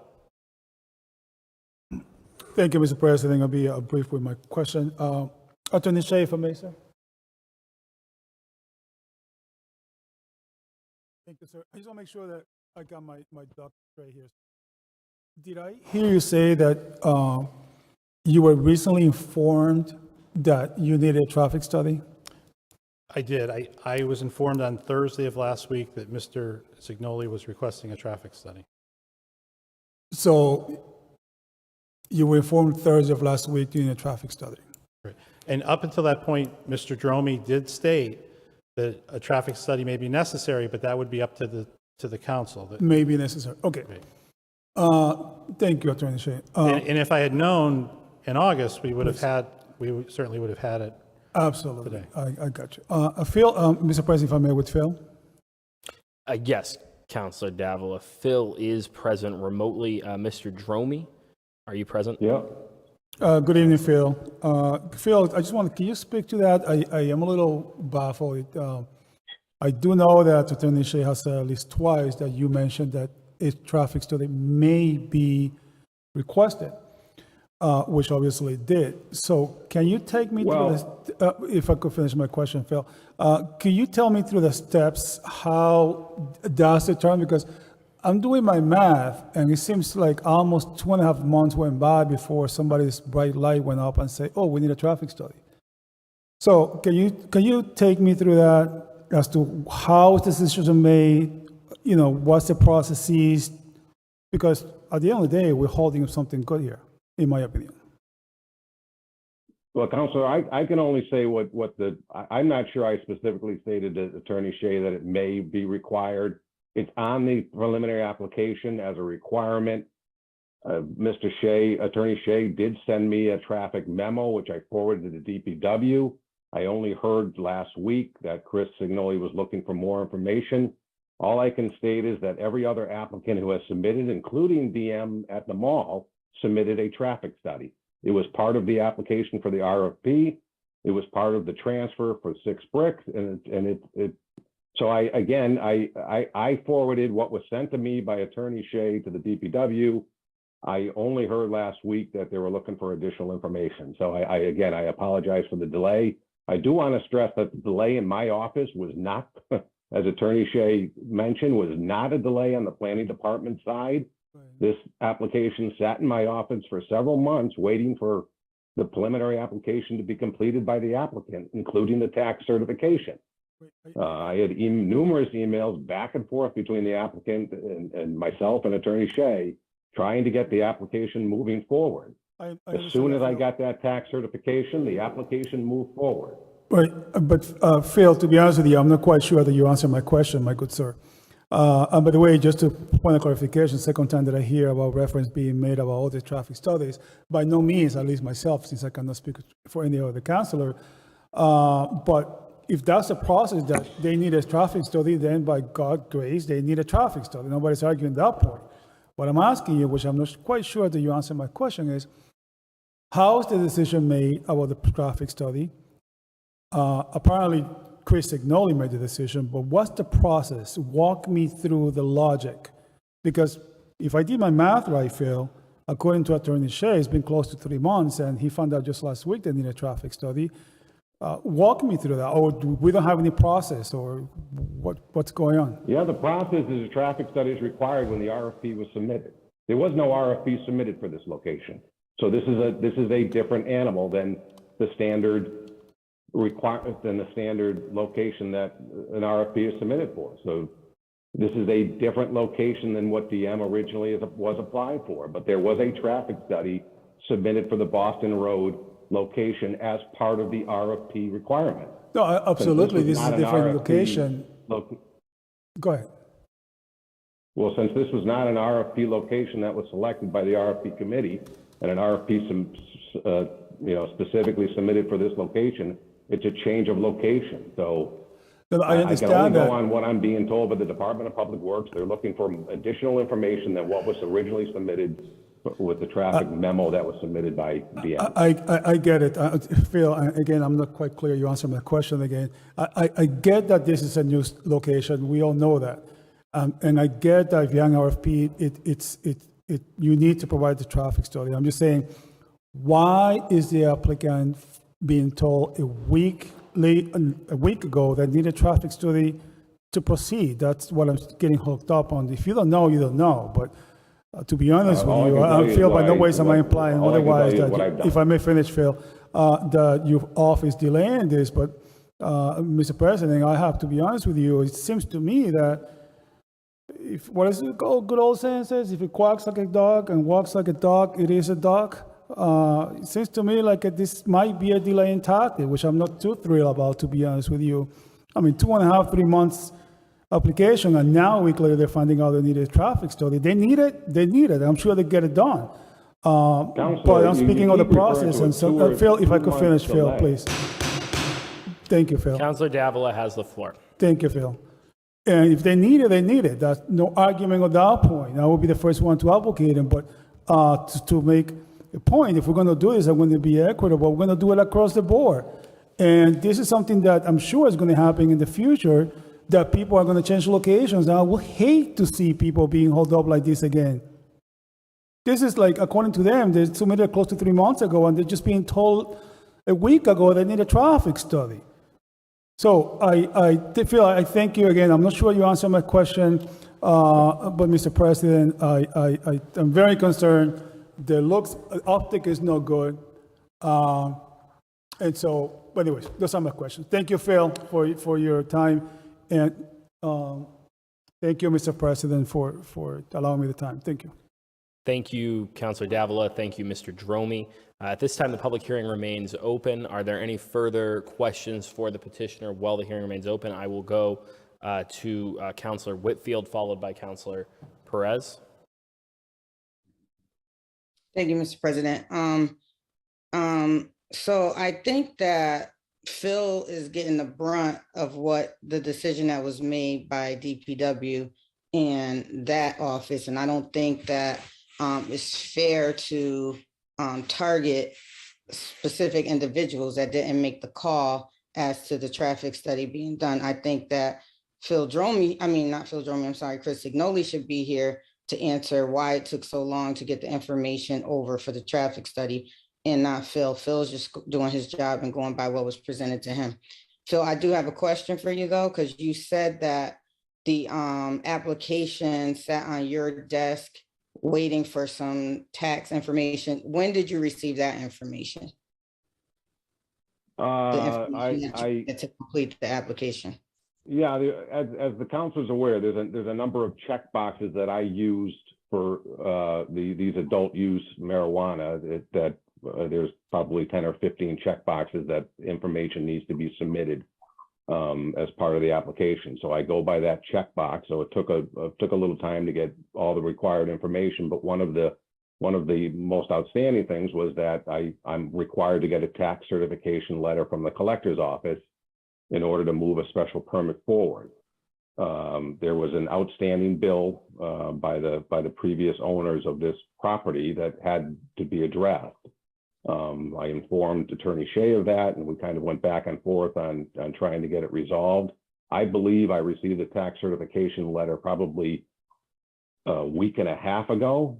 And as soon as I received that tax certification letter, I processed the application to get it on the earliest hearing I could. In fact, I thought it was going to be too late for the October hearing, but I was able to talk with the city clerk and get this onto the October hearing because I literally did not get the tax certification until a couple of weeks into October. So as soon as I got all the application, I moved forward with the application, and Attorney Shea was fully aware of what needed to be submitted. As soon as I got that, this special permit, as I do with all special permits, was processed. But I cannot process the special permit until I have that tax certification from the collector's office. So again, I probably got that maybe a week and a half ago, 2 weeks ago. And as soon as I got it, I processed it. So do you need this tax certification notice for any and every special permit? Yes, any special permit that comes forward, I send the application down to the collector's office and request that letter. If for some reason bills or taxes are owed, I forward that information to the petitioners and indicate to them they need to contact the collector's office and resolve the issue. And as soon as they do that, I get the letter from the collector's office and I move forward. But it's not just for this one, it's for any used car lot, drive-through windows, any special permit requires that tax certification letter. Okay, Attorney Shea, can you move to the podium, please? So you were having problems with getting the tax certification clear because of the ownership. The prior owners had something that needs to be fixed. It's actually the current ownership, Councilor Whitfield. Oh, the current ownership. Okay. So they had a problem with the tax certification? They did. So they had, this is a large commercial owner of multiple commercial properties. And they had dispersed the tax payment. And they sent me the records of it and I shared it with the tax collector's office, but somehow those payments had not been applied correctly. And it took probably the entire month of August to get that sorted out. And then there was additional tickets outstanding for some graffiti that was on the building. Those, although the owner paid them, we went down and paid him again because we just couldn't wait any longer for the collector's office to find out where the payments were. And once you made the payments, when did you make those payments? So Mr. Dromey said that the final payment was a week and a half ago. I know it was longer than that because I know that the advertising period is 10 days. So it was probably closer to 3 weeks ago as opposed to 2 weeks ago. Exactly when, I don't know. Okay, and I don't think that he said the payment was made 2 weeks ago. He said that's when he received the information. That's when he received the tax certification. So I think like when we're talking, we need to be 100% clear in the message that we're sending out, because that's why I asked Phil specific questions. Yep. He did not say that's when it was paid. He said that's when he received the information on it.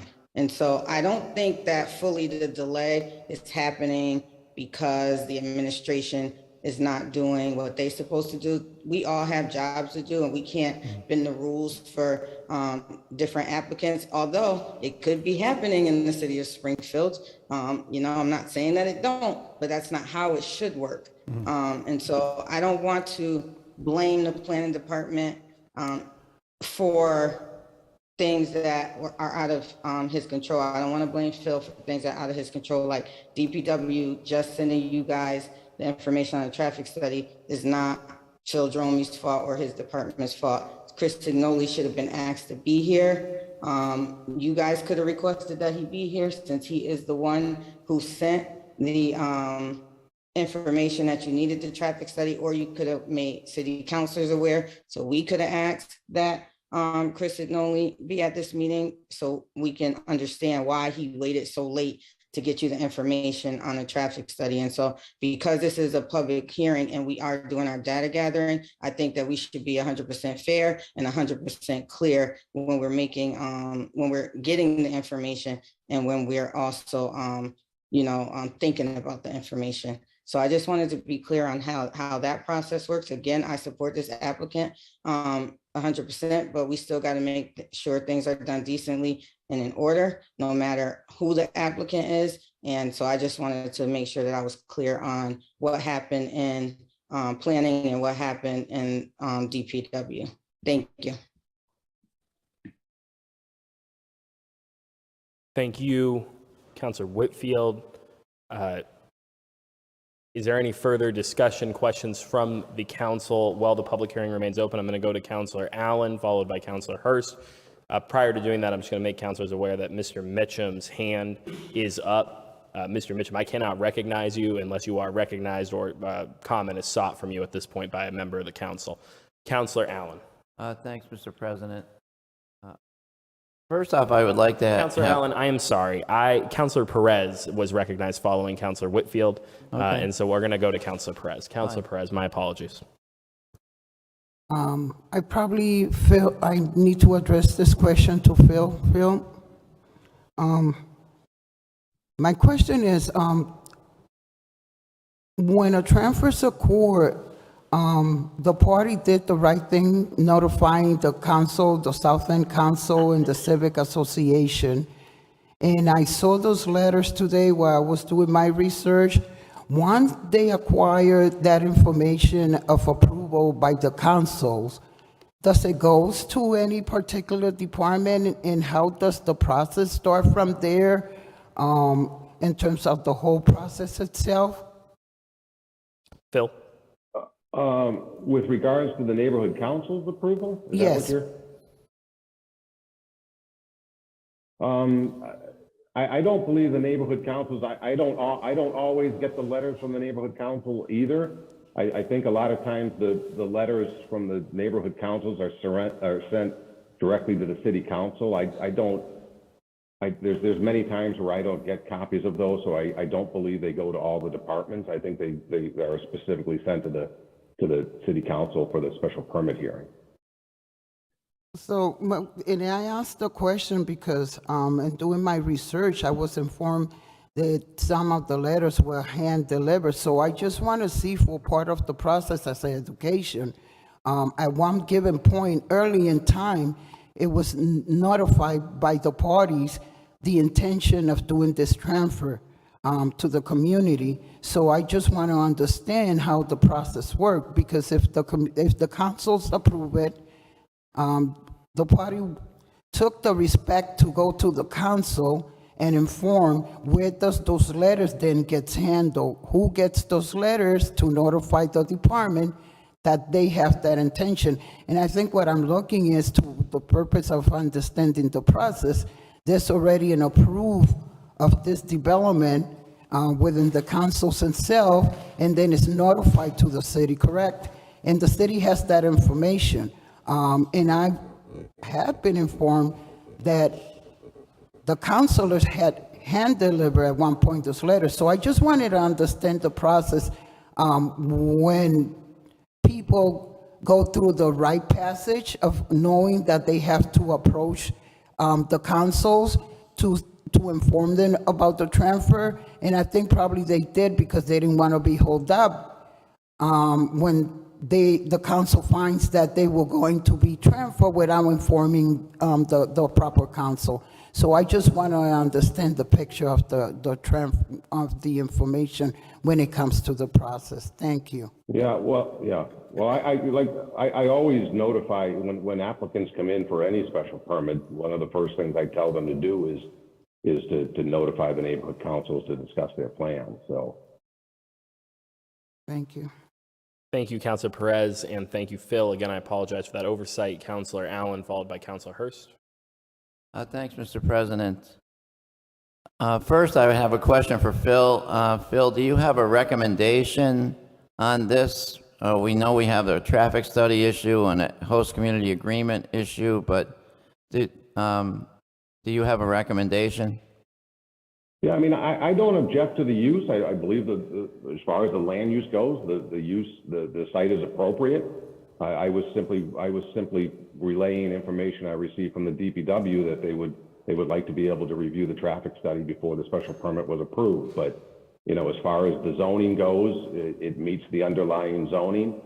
It does, you know, there was a question, it does abut residentially zoned district, but because the property has over 20,000 square feet, they're exempt from that requirement of being, I believe, I forget the distance, I don't have it off the top of my head, but so as far as zoning goes, the site certainly meets the underlying zoning requirements, and it is a commercial use along East Columbus Avenue. So as far as the land use, it certainly is an appropriate location.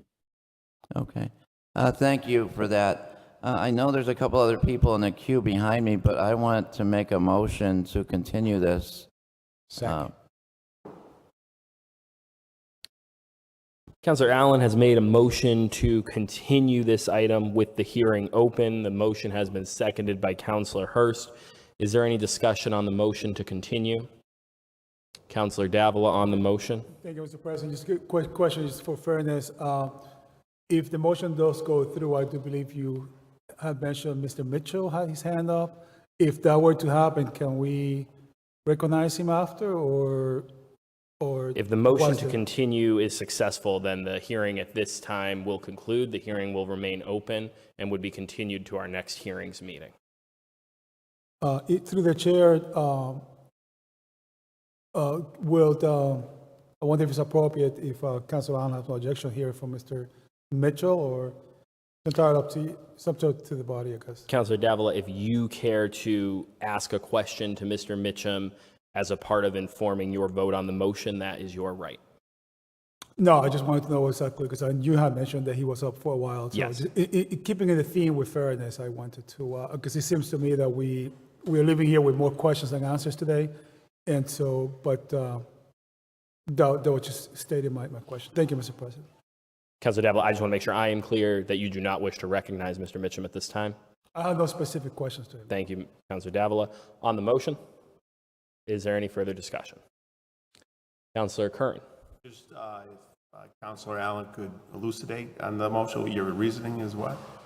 Why to continue? I couldn't hear him. Councilor Curran, could you speak directly into the microphone? If you could just expand further on it, well, why continue it? I'm sorry, I still can't hear you.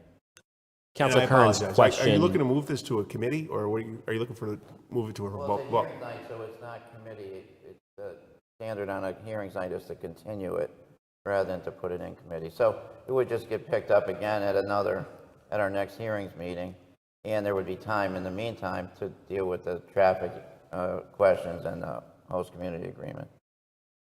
Understood, yeah. Point of information. Thank you, Councilor Allen. Councilor Curran, does that conclude your remarks on the motion? Thank you, Mr. President. Thank you, Councilor Curran. Councilor Davila on the motion. Just point of information, Mr. President. Is Councilor Allen's intent to continue or to committee, sir? Councilor Allen's motion is to continue.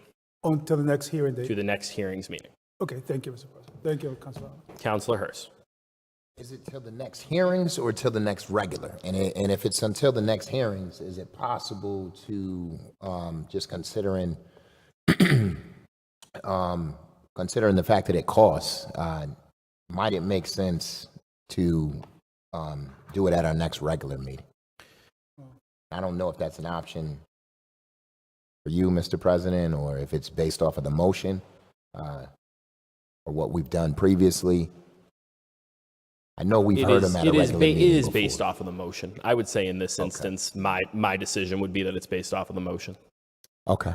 So I will withdraw my second if we're not going to hear it at the next regular meeting. If you would like to elaborate on your motion, Councilor Allen, to hear it at the next regular meeting, then I certainly will keep my second in place. Councilor Allen? I'm happy to have it come up at the next regular meeting. It's just that my point is that we're not getting any farther with it tonight. We need to have some action to move it to some time when we can get some action on it. So the next regular meeting is not as soon as normal. Yeah. It's 3 weeks away. It's Monday, November 14th. Normally it would be a couple weeks away. So, but anyway, I'm fine with the next regular meeting is fine. Thank you, Councilor Allen. So to clarify, at this time, the motion is to continue this to our next regular meeting, which is on November 14th. I see a number of councilors who wish to be recognized. I'm going to recognize Councilor Edwards, who has not yet been recognized, and this is on the motion. Councilor Edwards. If the inclination of the majority of the council is for us to support and pass this application, by delaying it either to the next regular meeting or to the next hearing meeting, would that cause harm or further delay to the applicant? And regardless of the host agreement question or either the traffic study, are we not able to pass it if that be the inclination of the majority of the council tonight, and have whether or not they have to get a traffic study or their negotiations with the host agreement, which is the purview of the mayor? Would that not make most sense if our intention is to support, and that's making an assumption of the council without a formal vote? And I put that in the form of a question to you, Mr. President. Councilor Edwards, can you clarify which question you would like me to answer first as a point of information? Just, well, first one, I guess, would be, is this going to cause harm to the applicant who has already testified the time and length? And secondly, I guess is that, in your opinion as the chair, from majority of the testimony seemed to suggest that the majority of the council was in favor of the applicant. What we seem to get bogged down in this particular case is the traffic study, the host agreement, maybe even possibility of the timing of the paying of or certain certificates or requirements. And I'm just wondering if we're doing more harm by delaying it to either the applicant, or are we just doing this for what would be the value of waiting if we could move to the question and get it passed tonight, which would be in most favorable to the applicant?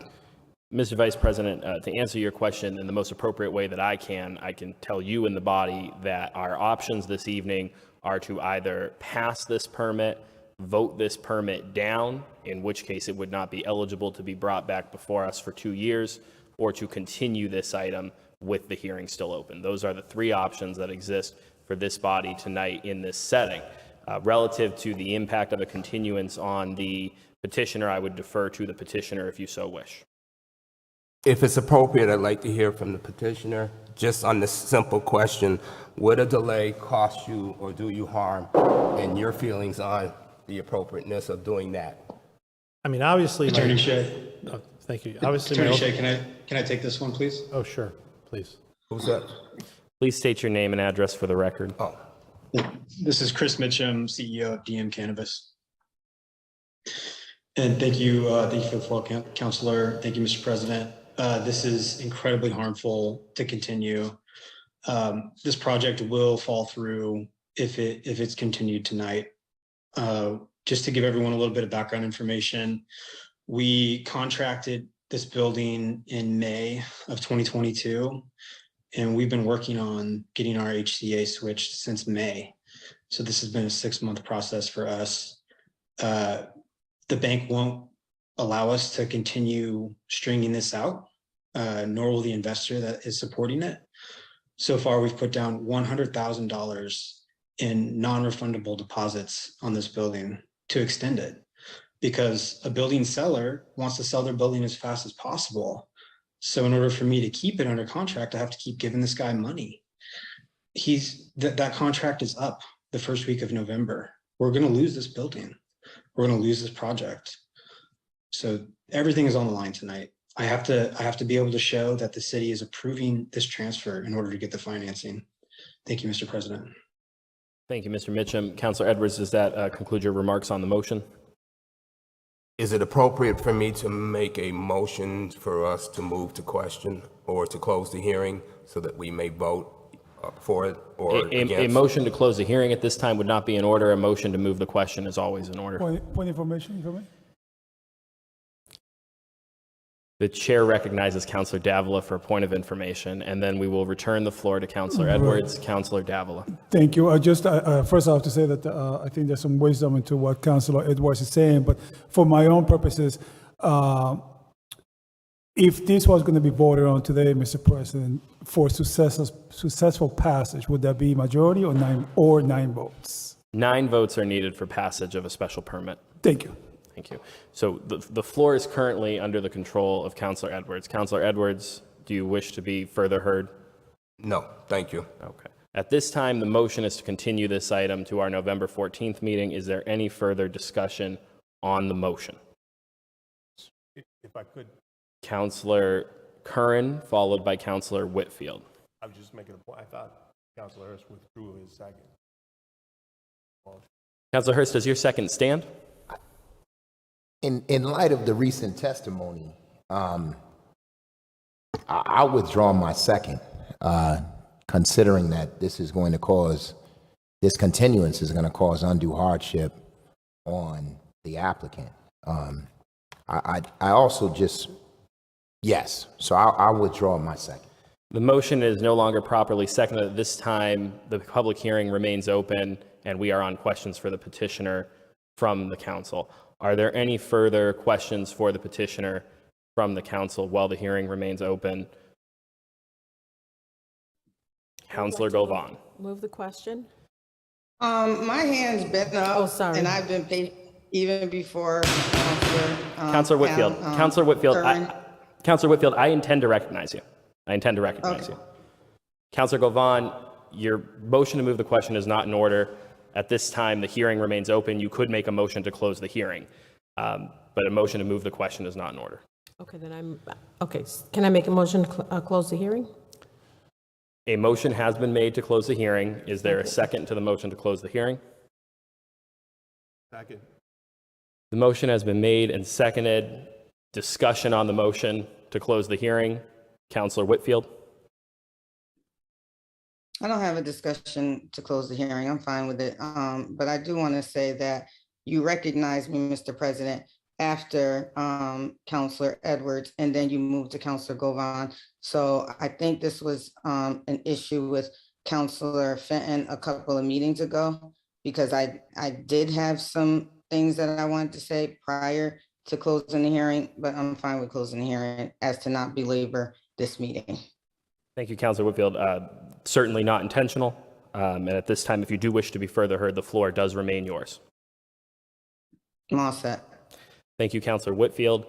The discussion is on closing the public hearing. The motion has been made by Councilor Govan. It was seconded by Councilor Curran. Is there any further discussion on the motion to close the public hearing? Seeing no further discussion on the motion to close the public hearing, Madam Clerk, please call the roll on the motion to close the public hearing. On the motion to close the hearing, Councilor Perez.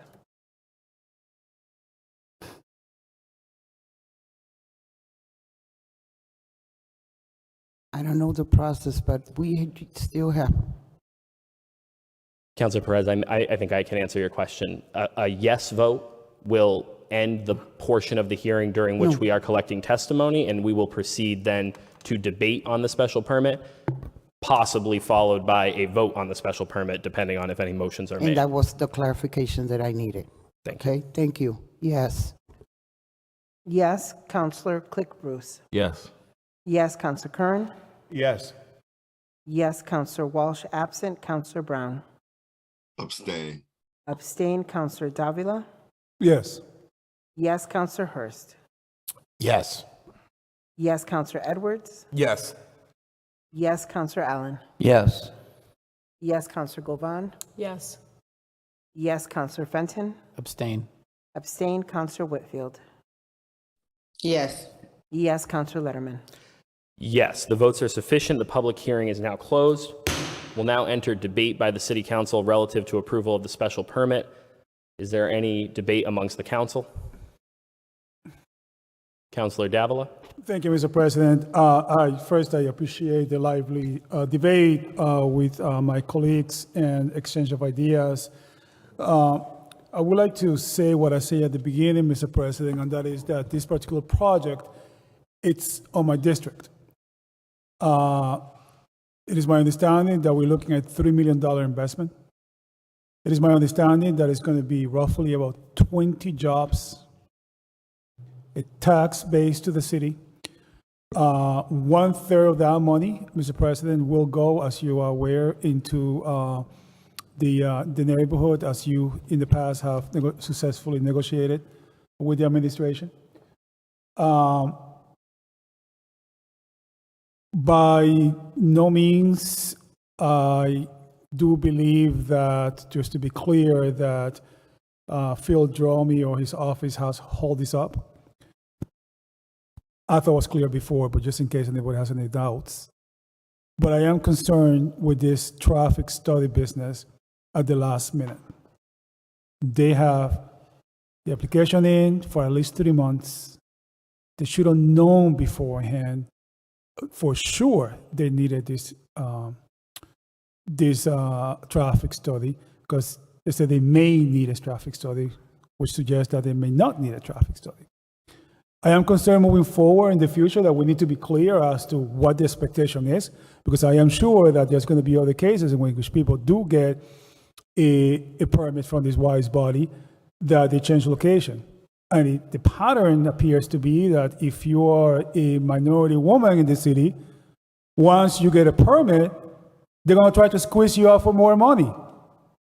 And that I'm not happy with. We have the opportunity to be trendsetters here. Mr. Mitchell have said that this will cause harm in possibly falling through of this deal into a building that has been vacant, that is kind of an eyesore right into the entry of the highway. Whether the mayor or not later on decides, which I hope he does, to sign this host agreement, I have every hope and belief that he will sign it. He already did it once, why can't he sign it again? I really think that we need to pass this in the affirmative, and that we can be a trendsetter in the state and give the first Latina woman a cannabis license to operate in the city of Springfield. Thank you, Mr. President. Thank you, Councilor Davila. Is there further debate on approval of the special permit? Councilor Hurst, followed by Councilor Govan. Councilor Allen, are you standing to be recognized, or are you? I'm standing because I hear better when I'm standing. And, Okay. Thank you, Councilor I Allen. also would like to speak. Okay, so we're going to go to Councilor Hurst, followed by Councilor Govan. So my biggest fear to my colleagues, and the reason why I wanted to continue this, is because once we vote on it, if we vote favorably, this is out of the public eye. And I think, you know, one of the problems that we have here is that if we vote in favor of it, there is no telling as to what the mayor is going to do in terms of issuing an HCA. And there will always be that lingering issue of a traffic study. If we give them the opportunity to get the traffic study, there are no more lingering issues. And at the very least, we can let the public know, and we certainly, the mayor will now be on the ropes to either approve, issue the host community agreement or not. But the minute this is out of the public eye, the mayor can now do what it is that he sees fit, and he can always blame the idea of a traffic study, and this is no longer going to be in the public eye. And so, I'm certainly going to vote in favor of this tonight, but, I think that, as soon as this is out of the public eye and it doesn't have to come before the council again, it is now, in the hands of the mayor. And considering the fact that he's held this up and he's held up, another women minority-owned applicant previously, I have every expectation that he's going to do the same unless the pressure is on him. And so, I'd like to see the pressure on him with an applicant that, has a clean record and, has actually done the traffic study. I don't anticipate there will be any issues, but, to the petitioner who spoke earlier, just because we approve it tonight doesn't mean that the mayor is going to issue a host community agreement prior to November 1st. And so you could just as easily be waiting another 2 or 3 weeks. And, the minute we vote on it, it's out of the public eye. So, I obviously will defer to my colleagues, but I still think there's an opportunity to continue this with the hearing that is closed, if that is the will of the body. If not, good luck to the petitioner, and I hope it works out. Thank you, Councilor Hurst. So we're going to go to Councilor Govan, followed by Councilor Allen, followed by Councilor Whitfield, and then we'll come back. Councilor Govan on the special permit. I'd just like to move the question. Councilor Govan has made a motion to move the question. Is there a second? Seeing no second, the motion to move the question fails. Thank you. Councilor Allen, followed by Councilor Whitfield. Based on what I've heard tonight, I would probably vote in favor of the permit, except that I get concerned about equity. Like, as Councilor Hurst just said, is it gonna work to vote for this tonight with the traffic study not done and with the HCA still out there? So I kind of feel the way sometimes we feel we put in a bind by the administration to vote for something because it's the 9th inning and we didn't hear anything earlier about it. So we feel kind of squeezed and need to vote for something. That's how I feel right now, but not by the administration, although they might have had something to do with it. But more, I didn't know that we were going to be in this position tonight. I did not. No one called me ahead of time. There was no discussion that I was part of ahead of this meeting tonight. And all of a sudden, we're being asked to vote for something that doesn't have a traffic study, it doesn't have a host community agreement, has a lot of other favorable qualities, no doubt about it. The applicant, getting this property in the south end activated again and things of that nature, 20 jobs, et cetera. But it's just not the way I prefer to vote for things. That's why I made the motion to continue. So we would have 2 or 3 weeks to get these things squared away and have a chance to vote on it without the pressure to vote tonight. But when the owner said that, this was the 9th inning tonight, it threw me off. I did not know that. I did not pick that up from the earlier testimony. And I feel in a bind on that one. I absolutely feel in a bind. I'm not sure it's equitable for us to approve one without a traffic study, while every other one had one, I think that's what Phil said. So I was wishing that we had 3 weeks till November 14th, that the applicant could wait the 3 weeks and we could do the things right behind the scenes in between meetings and then vote the way we choose to vote with the other information in hand. That's how I feel. I don't know what I'll do on the vote. Thank you, Councilor Allen. Councilor Whitfield, followed by Councilor Curran. Thank you, Mr. President. I have to say that I agree with both Councilor Hurst and Councilor Allen. I feel that we are in the bind because I had no idea about the traffic study until today. And once we approve this, where is the leverage that even the petitioner has? The mayor can always say, well, until we get this traffic study, we're not even providing a host community agreement. And I think that would be within his legal right to do so. And before the hearing was closed, I was going to ask specific questions about, will they still need a traffic study if we approve this petitioner's request? But the hearing was closed prior to me getting around to asking some really pertinent questions and information, because now if we approve it, and you know, I'm pretty sure which way I'm gonna vote, but if we approve it, then there's no leverage. There's no leverage. It puts the pressure on the mayor to continue this and possibly get a traffic study. Maybe it doesn't have to be the $5,000 traffic study, but if the petitioner doesn't get approved tonight and they're gonna lose the location, okay, now you'll have the location, but you won't have a HCA. So what type of position would you be in then? You're still gonna have to pay money for the location either way, but with no leverage from the council.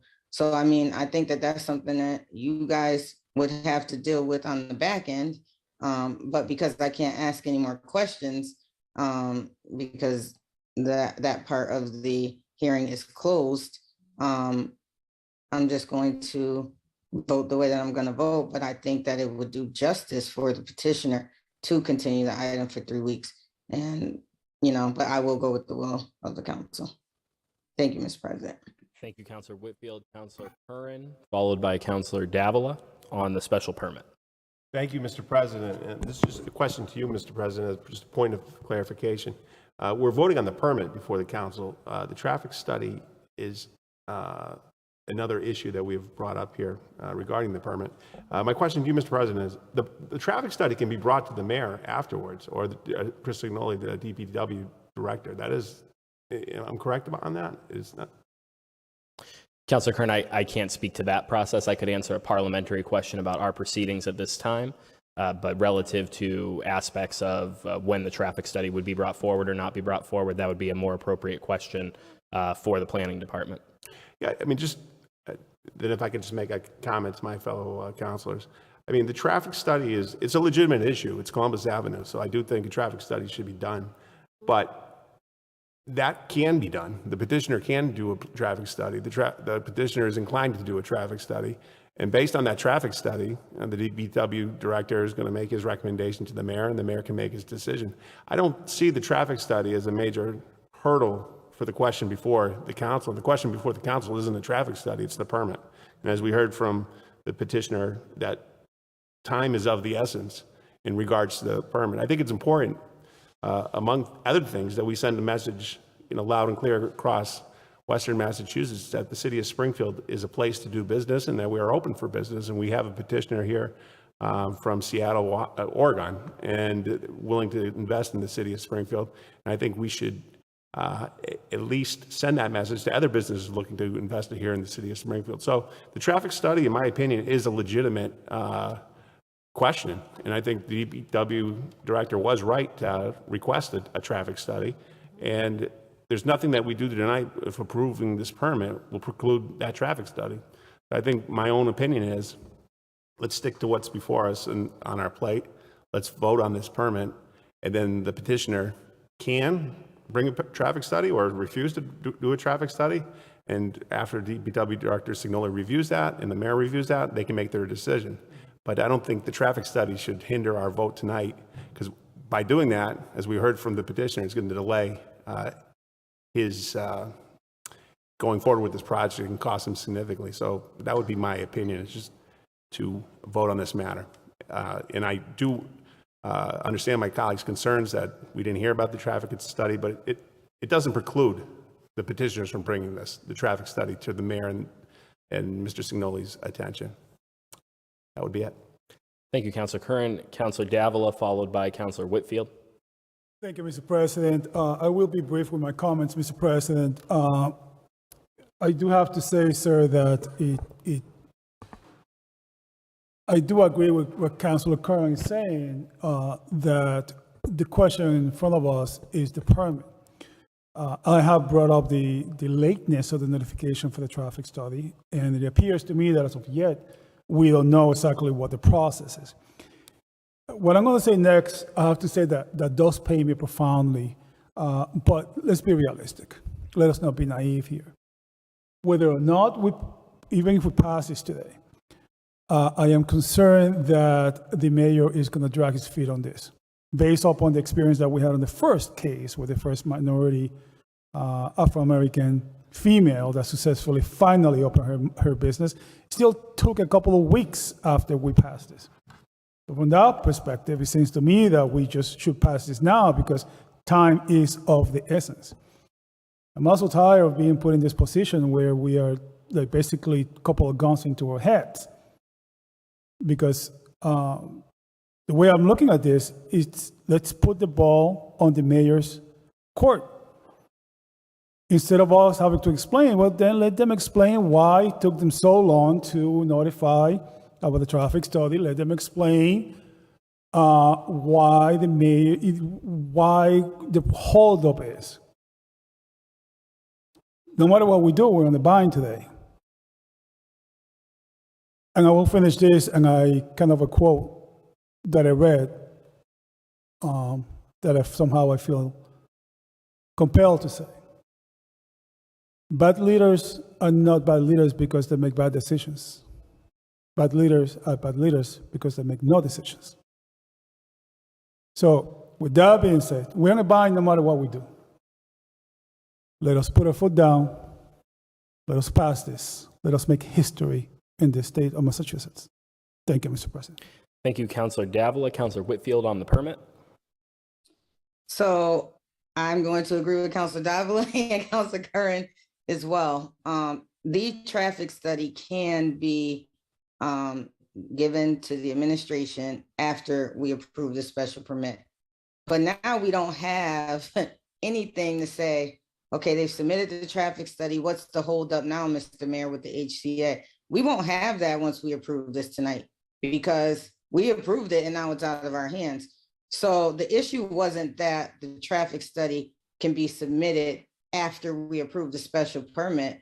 Not for me anyway. It was the leverage that we're going to lose once we approve this special permit. We're going to lose all leverage and all communication on this matter with the public, with the petitioners, and even calling the mayor out. So suppose they sent their traffic study in 2 days from now, and we say, okay, now you done had this traffic study for 3 weeks. There shouldn't be a delay from here with anything with the HCA.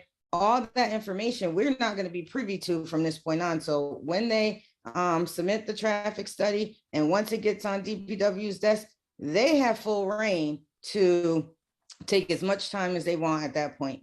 They have full reign and it's not coming back to us in 3 weeks. So we have nothing to say about it at this point because we've already approved a special permit. That's the consideration that I was talking about. And that consideration was definitely for the petitioner, not to delay approving this special permit. But again, I'm going to go with the will of the body. And at this point, I'm going to request to move the question, and I hope we can get a second. Councilor Whitfield has made a motion to move the question. The motion to move the question has been properly seconded by Councilor Edwards. Madam Clerk, please call the roll on the motion to move the question. A yes vote will end all debate, and we will proceed to a vote at that time on the special permit. A final vote, 9 votes are required. Madam Clerk, please call the roll on moving the question. On moving the question, Councilor Perez. No. No, Councilor Click-Bruce. No. No, Councilor Curran. Yes. Yes, Councilor Walsh, absent. Councilor Brown. Abstain. Abstained, Councilor Davila. No. No, Councilor Hurst. Yes. Yes, Councilor Edwards. Yes. Yes, Councilor Allen. No. No, Councilor Govan. Yes. Yes, Councilor Fenton. Abstain. Abstained, Councilor Whitfield. Yes. Yes, Councilor Letterman.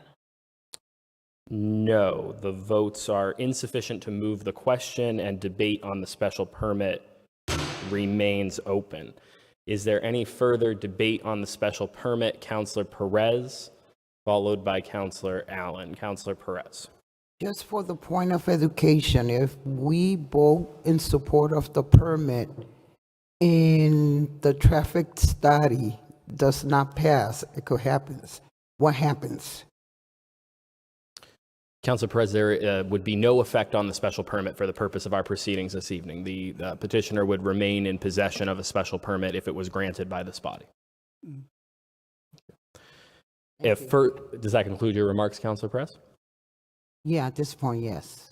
Thank you, Councilor Perez. Is there any further debate on the special permit? Councilor Allen? Thanks, Mr. President. I'm wondering if we could bring back the gentleman that's, I guess, the owner or the investor or something, because he's the person who changed it for me when he said he needs a vote tonight. I want to make sure I heard that right, and that he can't wait 3 weeks for us to do the right stuff outside of the meeting, which we would have done last week if we knew about this. But it's hard to problem solve something you find out about in the meeting. So I'm wondering if we could just ask him again if a 3-week reprieve till Monday, November 14th would be satisfactory and would keep the project alive in his mind, and we would have time to do our work the way we normally do. Councilor Allen, to accept further testimony, we would need to reopen the hearing. A motion to reopen the hearing would be in order. I'll make a motion to reopen the hearing. Motion was made by Councilor Davila to reopen the hearing. The motion was seconded by Councilor Allen. Is there any discussion on the motion to reopen the hearing? Seeing no discussion, Councilor Edwards on the motion to reopen the hearing. With the opening of the hearing and would it be specific to that one question, or would it continue and open us up to another extended conversation? Councilor Edwards, if we vote, my ruling would be if we reopen the hearing would be open. At that time, councilors would be in order to rise and be recognized to seek further evidence relative to the special permit. However, a motion to immediately close the hearing would also be in order, so that is the will of the body.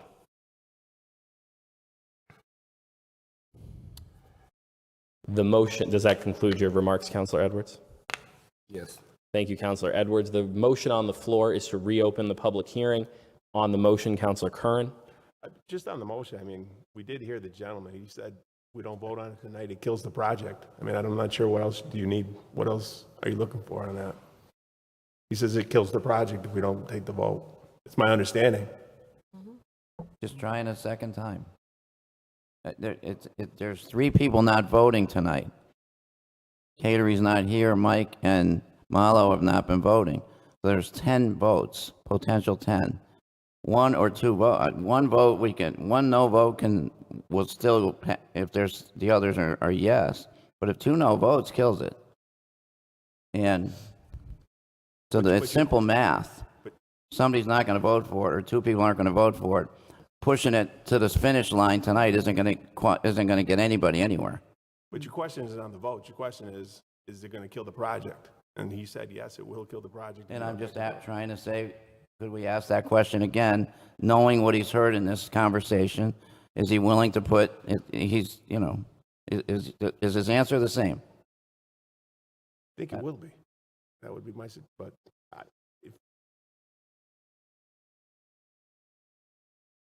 I can't speak for him, but, I'll entertain, if you want to continue with your motion, go. Thank you, Councilor Curran. The motion on the floor is to reopen the hearing, and the motion has been properly seconded. Is there any further discussion on the motion to reopen the hearing?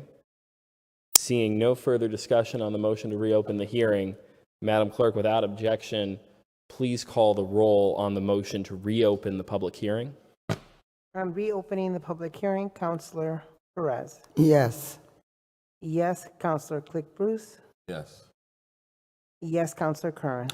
Yes. Yes. Councilor Walsh. Absent. Councilor Brown. Abstain. Abstain. Councilor Davila. Yes. Yes. Councilor Hurst. Yes. Yes. Councilor Edwards. Yes. Yes. Councilor Allen. Yes. Yes. Councilor Govan. Yes. Yes. Councilor Fenton. Abstain. Abstain. Councilor Whitfield. Yes. Yes. Councilor Letterman. Yes, the votes are unanimous. The public hearing is reopened. Councilor Allen, do you have any questions for the petitioner? Yes, I have a question for the man who's been on remote, I don't remember his name, I'm sorry. Or Mr. Meacham, as to whether he would consider giving us 3 weeks to work on this until Monday, November 14th, which is our next scheduled meeting of any kind. Mr. Mitchum? Yeah, thank you, Mr. President. Thank you, councilors, and thank you all so much for your time. I know this is a long debate. I'm not fabricating anything. This project will fall through if we don't get action from the city tonight. As I mentioned before, we put this building under contract in May of 2022. We put $50,000 down at that point. Since then, we've negotiated with the seller for 2 extensions, each one for $25,000. The second extension expires next week. So we don't have 3 weeks. That extension expires, I lose the $100,000 in non-refundable deposits and the building's gone. That's the real story. There's no fabrication there.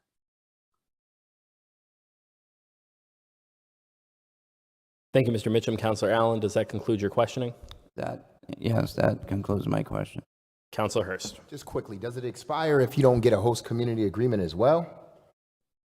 Or is the purchase contingent upon the special permit? Is that what you're saying? That the closing is contingent upon the special permit? Special permit, correct. I got it. That makes sense. That makes sense. That changes things. What was the answer? Understood. What'd you say? What was the answer? Yes, it is contingent upon receiving a special permit. That's a tough one. Just a special permit. Counselor Hurst, does that conclude your remarks? To Counselor Edwards' point, is it contingent? I mean, do you need just the special permit, or do you need the special permit and HCA prior to closing? We just need the special permit. Special permit. That makes it easy. Motion to close. Second. Mr. Point of information, before, if I just have a quick point of information, if I. The motion by Counselor Hurst is to close the hearing. Is there a proper second to the motion? Second. The motion has been seconded by Counselor Govan. Is there any discussion on the motion to close the public hearing? Counselor Govan, and I will also say that Counselor Whitfield has her hand up in the queue. So I am actually going to, I've been going in person, virtual. We're going to go to Counselor Whitfield on the motion to close the public hearing. We will then go to Counselor Govan. We will then go to Counselor Davila. Counselor Whitfield on the motion to close the public hearing. So we closed the public hearing again without hearing everybody's questions. Okay, I guess, I don't know why this keeps happening, but if we get other questions, we have to open it back up. This really doesn't make sense to me. But the question that I had was like, for either like Talia G or Attorney Shea, I wanted to know if they don't get the HCA, do they even get the application approved on a state level?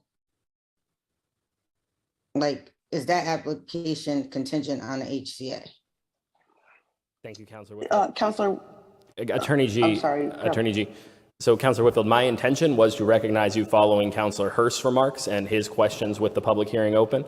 Counselor Hurst then made the motion, though, to close the public hearing.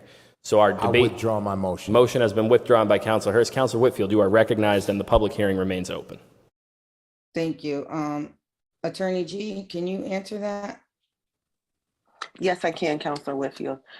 So a marijuana operator must provide their host community agreement to the Massachusetts Cannabis Control Commission in order to receive their final licensure to open their doors properly. Okay, so, and Mr. Mitchum, I definitely, been supporters of DM since the beginning. We've met and had conversation. My question to you is, you get this special permit. How does this deal work? You get this special permit and you stay in connection with the owners of the building? How is this working? Because you can get this special permit tonight and then it could take months for you to get the HCA. So what happens at that point? You can't get light license from the state without the HCA. So what happens to you? Mr. President, am I allowed to answer that? Yes. Yeah, if we get the special permit, Councilor Whitfield, thank you for the question. If we get the special permit, we can close on the building and continue negotiating and completing any action items required by the mayor's office in the city of Springfield. So the special permit allows us to close on the building to continue that fight. Oh, to continue to get the HCA? And Correct. is it true, Attorney G, Senator Gomez put in the chat, which I don't think is the right thing to do, that the mayor has 30 days to approve or deny HCA. Is that true, Attorney G? No, I think what Senator Gomez might be referencing is once the marijuana operator represents to the CCC that they, the Cannabis Control Commission, that they have completed all of their steps that they need to obtain their final license from the Cannabis Control Commission. The commission will then send what's called a municipal notice to the city and ask the city to verify that they have that it is in fact true that they have complied with all local requirements, which are obtain the special permit and obtain the host community agreement. And there's one more thing I may be missing. I may be drawing a blank on. But the city has 30 days to complete that form and then send it back to the CCC to confirm that they have actually complied with the local ordinance. I think that's what he may be referring to, but other than that, I'm not positive. Thank you. So, Mr. Mitchell, I want to go back to you really quick. Just to be clear, if you get this special permit tonight, you can close on the building. Is that what you're trying to do? Correct. Okay, so that's what's contingent on this special permit, not really moving forward with the application process, although that is too, but you want to close on this building and it's contingent on this special permit. Yes, ma'am. Okay, thank you for that clarification. That's all that I have. Thank you, Councilor Whitfield. Virtual participants are reminded that the chat is not a part of this hearing, and please refrain from entering any remarks into the chat. They will not be part of the record. Is there further questions while the public hearing remains open? We will now go to Councilor Davila. Thank you, Mr. President. I just want a quick question to Mr. Mitchell. I just want to make sure that I heard your numbers correct, sir. What was the initial down payment that you gave or the initial investment? It's $50,000. Are you saying 50? 50, correct. And then you talked about two other extensions at $2,500 apiece? 25,000 each. $25,000 each. So you down the whole, what, 150 right now? $100,000, not including all of the engineering and architecture that we've done. So how much roughly would you say you have invested so far, sir, including the 100,000? Probably about $130,000, $140,000. Which is not a significant amount of money, of course. It's an insane amount of money, Councilor. Okay. Thank you, Mr. Mitchell. That's all my question, Mr. President. Thank you, Councilor Davila. At this time, I recognize Councilor Govan. Thank you, Mr. President. So I guess I'm going to vote definitely in favor of this project. And I'm wondering what, the traffic study has nothing to do with what we can do, right? We can't do anything about the traffic study. They have to do that on their own. The HCA is in the mayor's hands, as always. So I guess belaboring the point, I feel, is, too much. So I'd like to call the question. Second. Public hearing remains open. A motion to call the question is not in order. Moved. The motion to call the question is not in order. Once again, theoretically, a motion to close the hearing could be in order, but I want to recognize Councilor Perez, who is now standing. Yeah, I just want to, I'm voting in favor, but I want to be clarified. So, Mr. Mission, I'm addressing Mr. Mission right now, please. My question is, You want to continue because, and I want to be clarified so I could decide how I'm going to vote. It is crucial that we pass this permit, and you want this permit to pass just to acquire the building itself and then move on with other requirements, correct? Yes, Counselor. Thank you. Thank you, Councilor Perez. Councilor Govan? Motion to close the hearing? Second. Councilor Govan has made a motion to close the public hearing. That motion has been seconded by Councilor Perez. Is there any discussion on the motion to close the public hearing? Seeing no discussion, at this time, without objection, Madam Clerk, please call the roll to close the public hearing. On the motion to close the public hearing, Councilor Perez. Yes. Yes, Councilor Click Bruce. Yes. Yes, Councilor Curran. Yes. Yes, Councilor Walsh. Absent, Councilor Brown. Abstain. Abstain, Councilor Davila. Yes. Yes, Councilor Hurst. Yes. Yes, Councilor Edwards. Yes. Yes, Councilor Allen. Yes. Yes, Councilor Govan. Yes. Yes, Councilor Fenton. Abstain. Abstain, Councilor Whitfield. Yes. Yes, Councilor Letterman. Yes, the votes are sufficient. The public hearing is now closed. We'll now re-enter debate on the special permit. Is there any further debate on the special permit? Councilor Govan. Move the question? Councilor Govan has made a motion to move the question. The motion to move the question has been properly seconded by Councilor Edwards. Madam Clerk, I'll ask you to call the roll on the motion to move the question. A yes vote means that we will immediately end all debate and proceed to a final vote on the special permit. 9 votes are required. A no vote will leave debate open. Madam Clerk, please call the roll. On voting to move the question, Councilor Perez. Yes. Yes, Councilor Click Bruce. Yes. Yes, Councilor Curran. Yes. Yes, Councilor Walsh. Absent, Councilor Brown. Abstain. Abstain, Councilor Davila. Yes. Yes, Councilor Hurst. Yes. Yes, Councilor Edwards. Yes. Yes, Councilor Allen. Yes. Yes, Councilor Govan. Yes. Yes, Councilor Fenton. Abstain. Abstain, Councilor Whitfield. Yes. Yes, Councilor Letterman. Yes, the votes are sufficient. Debate will now end. We'll proceed to an immediate vote on the special permit. Madam Clerk, please call the roll on approval of the special permit. On approving the special permit, Councilor Perez. Yes. Yes, Councilor Click Bruce. Yes. Yes, Councilor Curran. Yes. Yes, Councilor Walsh. Absent, Councilor Brown. Abstain. Abstain, Councilor Davila. Yes. Yes, Councilor Hurst. Yes. Yes, Councilor Edwards. Yes. Yes, Councilor Allen. Yes. Yes, Councilor Govan. Yes. Yes, Councilor Fenton. Abstain. Abstain, Councilor Whitfield. Yes. Yes, Councilor Letterman. Yes, the votes are sufficient. The special permit is approved. Councilor Perez on the reasons. Reasons for granted permit. Number 1, the specific site is an appropriate location for such a use, structure, or condition. Number 2, the use as developed would not adversely affect the neighborhood. Number 3, adequate and appropriate facility will be provided for the proper operation of the proposed use.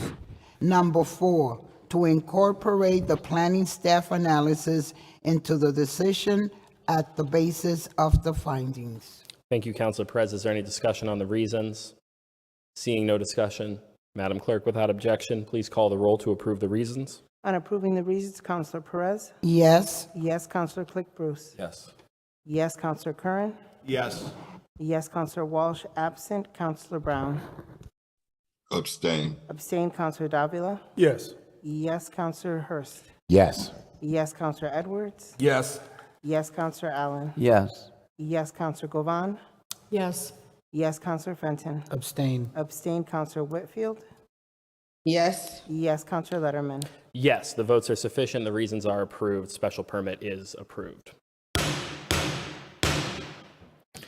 Madam Clerk, before we call our next petition, I'll let councilors know that we have 2 more items before us, a petition and a zone change. Our rules require unanimous consent to proceed past 10 o'clock. It is currently 9:40, and we have petitioners that have been waiting a very long time. So, Madam Clerk, please call item 10. Item 10 is for a petition for an honorary sign for Bishop Sheard. Councilor Fenton. Be very brief. It's late in the evening. This is for Solid Rock Baptist Community Church based in my district, and this honor was requested by one of the deacons there, and I'm happy to put it forward for approval tonight. Thank you, Councilor Fenton. Is there any discussion on the petition? Seeing no further discussion on the petition, without objection, Madam Clerk, please call the roll to approve the honorary sign. On approval, Councilor Perez. Yes. Yes, Councilor Click Bruce. Yes. Yes, Councilor Curran. Yes. Yes, Councilor Walsh absent. Councilor Brown. Yes. Yes, Councilor Davila. Yes. Yes, Councilor Hurst. Yes. Yes, Councilor Edwards. Yes. Yes, Councilor Allen. Yes.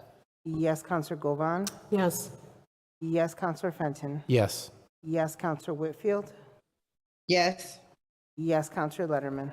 Yes, the votes are sufficient. The petition is approved. Madam Clerk, please call the final hearing. Final item is to change the zoning of a property known as 435-455 Cottage Street from Industrial Park to Industrial A. Is the petitioner present? My name is Erwin Whiteson. I'm an attorney at Rayford PC at 265 State Street. Thank you, Attorney Wyson. At this time, we'll declare that the zone change hearing is now open. Proponents will have 20 minutes to state their case. Opponents will have the same rights, and rebuttal will be limited to 5 minutes. The floor is yours. Thank you. I represent Edward Young, who owns 435 and 455 Cottage Street. Edward Young is a resident of West Palm Beach, and he's presently in a walker, so he was unable to be here this evening. 435 and 455 are contiguous properties in East Springfield. 435 is 2 floors, 2,500 square feet of floor, presently empty, and is the subject of a purchase and sales agreement with a church out of Upper New York. 455 is 4,000 square feet, 2 floors, and houses 2 businesses of Ed Young. One is a engineering shop and one is a tool shop. Both are subcontractors for Pratt. The request today is to an application to convert the present zoning, which is Industrial P, to Industrial A. What that will do, at the present time, we are a non-conforming parcel. By that I mean you have to have 1.5 acres and you have to have 200 feet of frontage. We're short on both, and therefore they're non-conforming.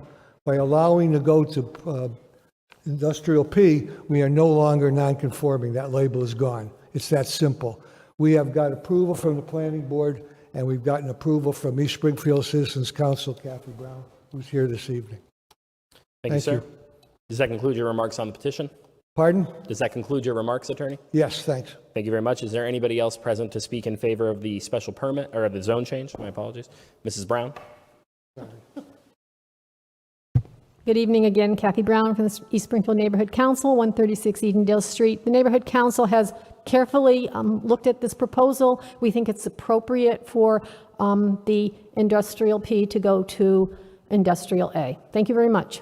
Thank you, Mrs. Brown. Are there any further individuals present to speak in favor of the zone change in person? Seeing none, are there any individuals present virtually to speak in favor of the zone change? Seeing no individuals present virtually, are there any individuals present to speak in opposition at this time to the zone change? Seeing no individuals present to speak in opposition at this time, are there any individuals present virtually to speak in opposition? Seeing none, Madam Clerk, has any evidence been submitted in writing to the council? There has not been. Thank you, Madam Clerk. Is there any questions from the City Council? Seeing no questions from the council at this time, without objection, I'll declare that the zone change hearing is closed. Is there any debate amongst the council on the zone change? Seeing no debate amongst the council, without objection, Madam Clerk, please call the roll to approve the zone change. On approving the zone change, Councilor Perez. Yes. Yes, Councilor Click Bruce. Yes. Yes, Councilor Curran. Yes. Yes, Councilor Walsh absent. Councilor Brown. Yes. Yes, Councilor Davila. Yes. Yes, Councilor Hurst. Yes. Yes, Councilor Edwards. Yes. Yes, Councilor Allen. Yes. Yes, Councilor Govan. Yes. Yes, Councilor Fenton. Yes. Yes, Councilor Whitfield. Yes. Yes, Councilor Letterman. Yes, the votes are sufficient. The zone change is approved. Madam Clerk, is there any proper business brought before this council at this time? There is not. Seeing none, the council will stand adjourned.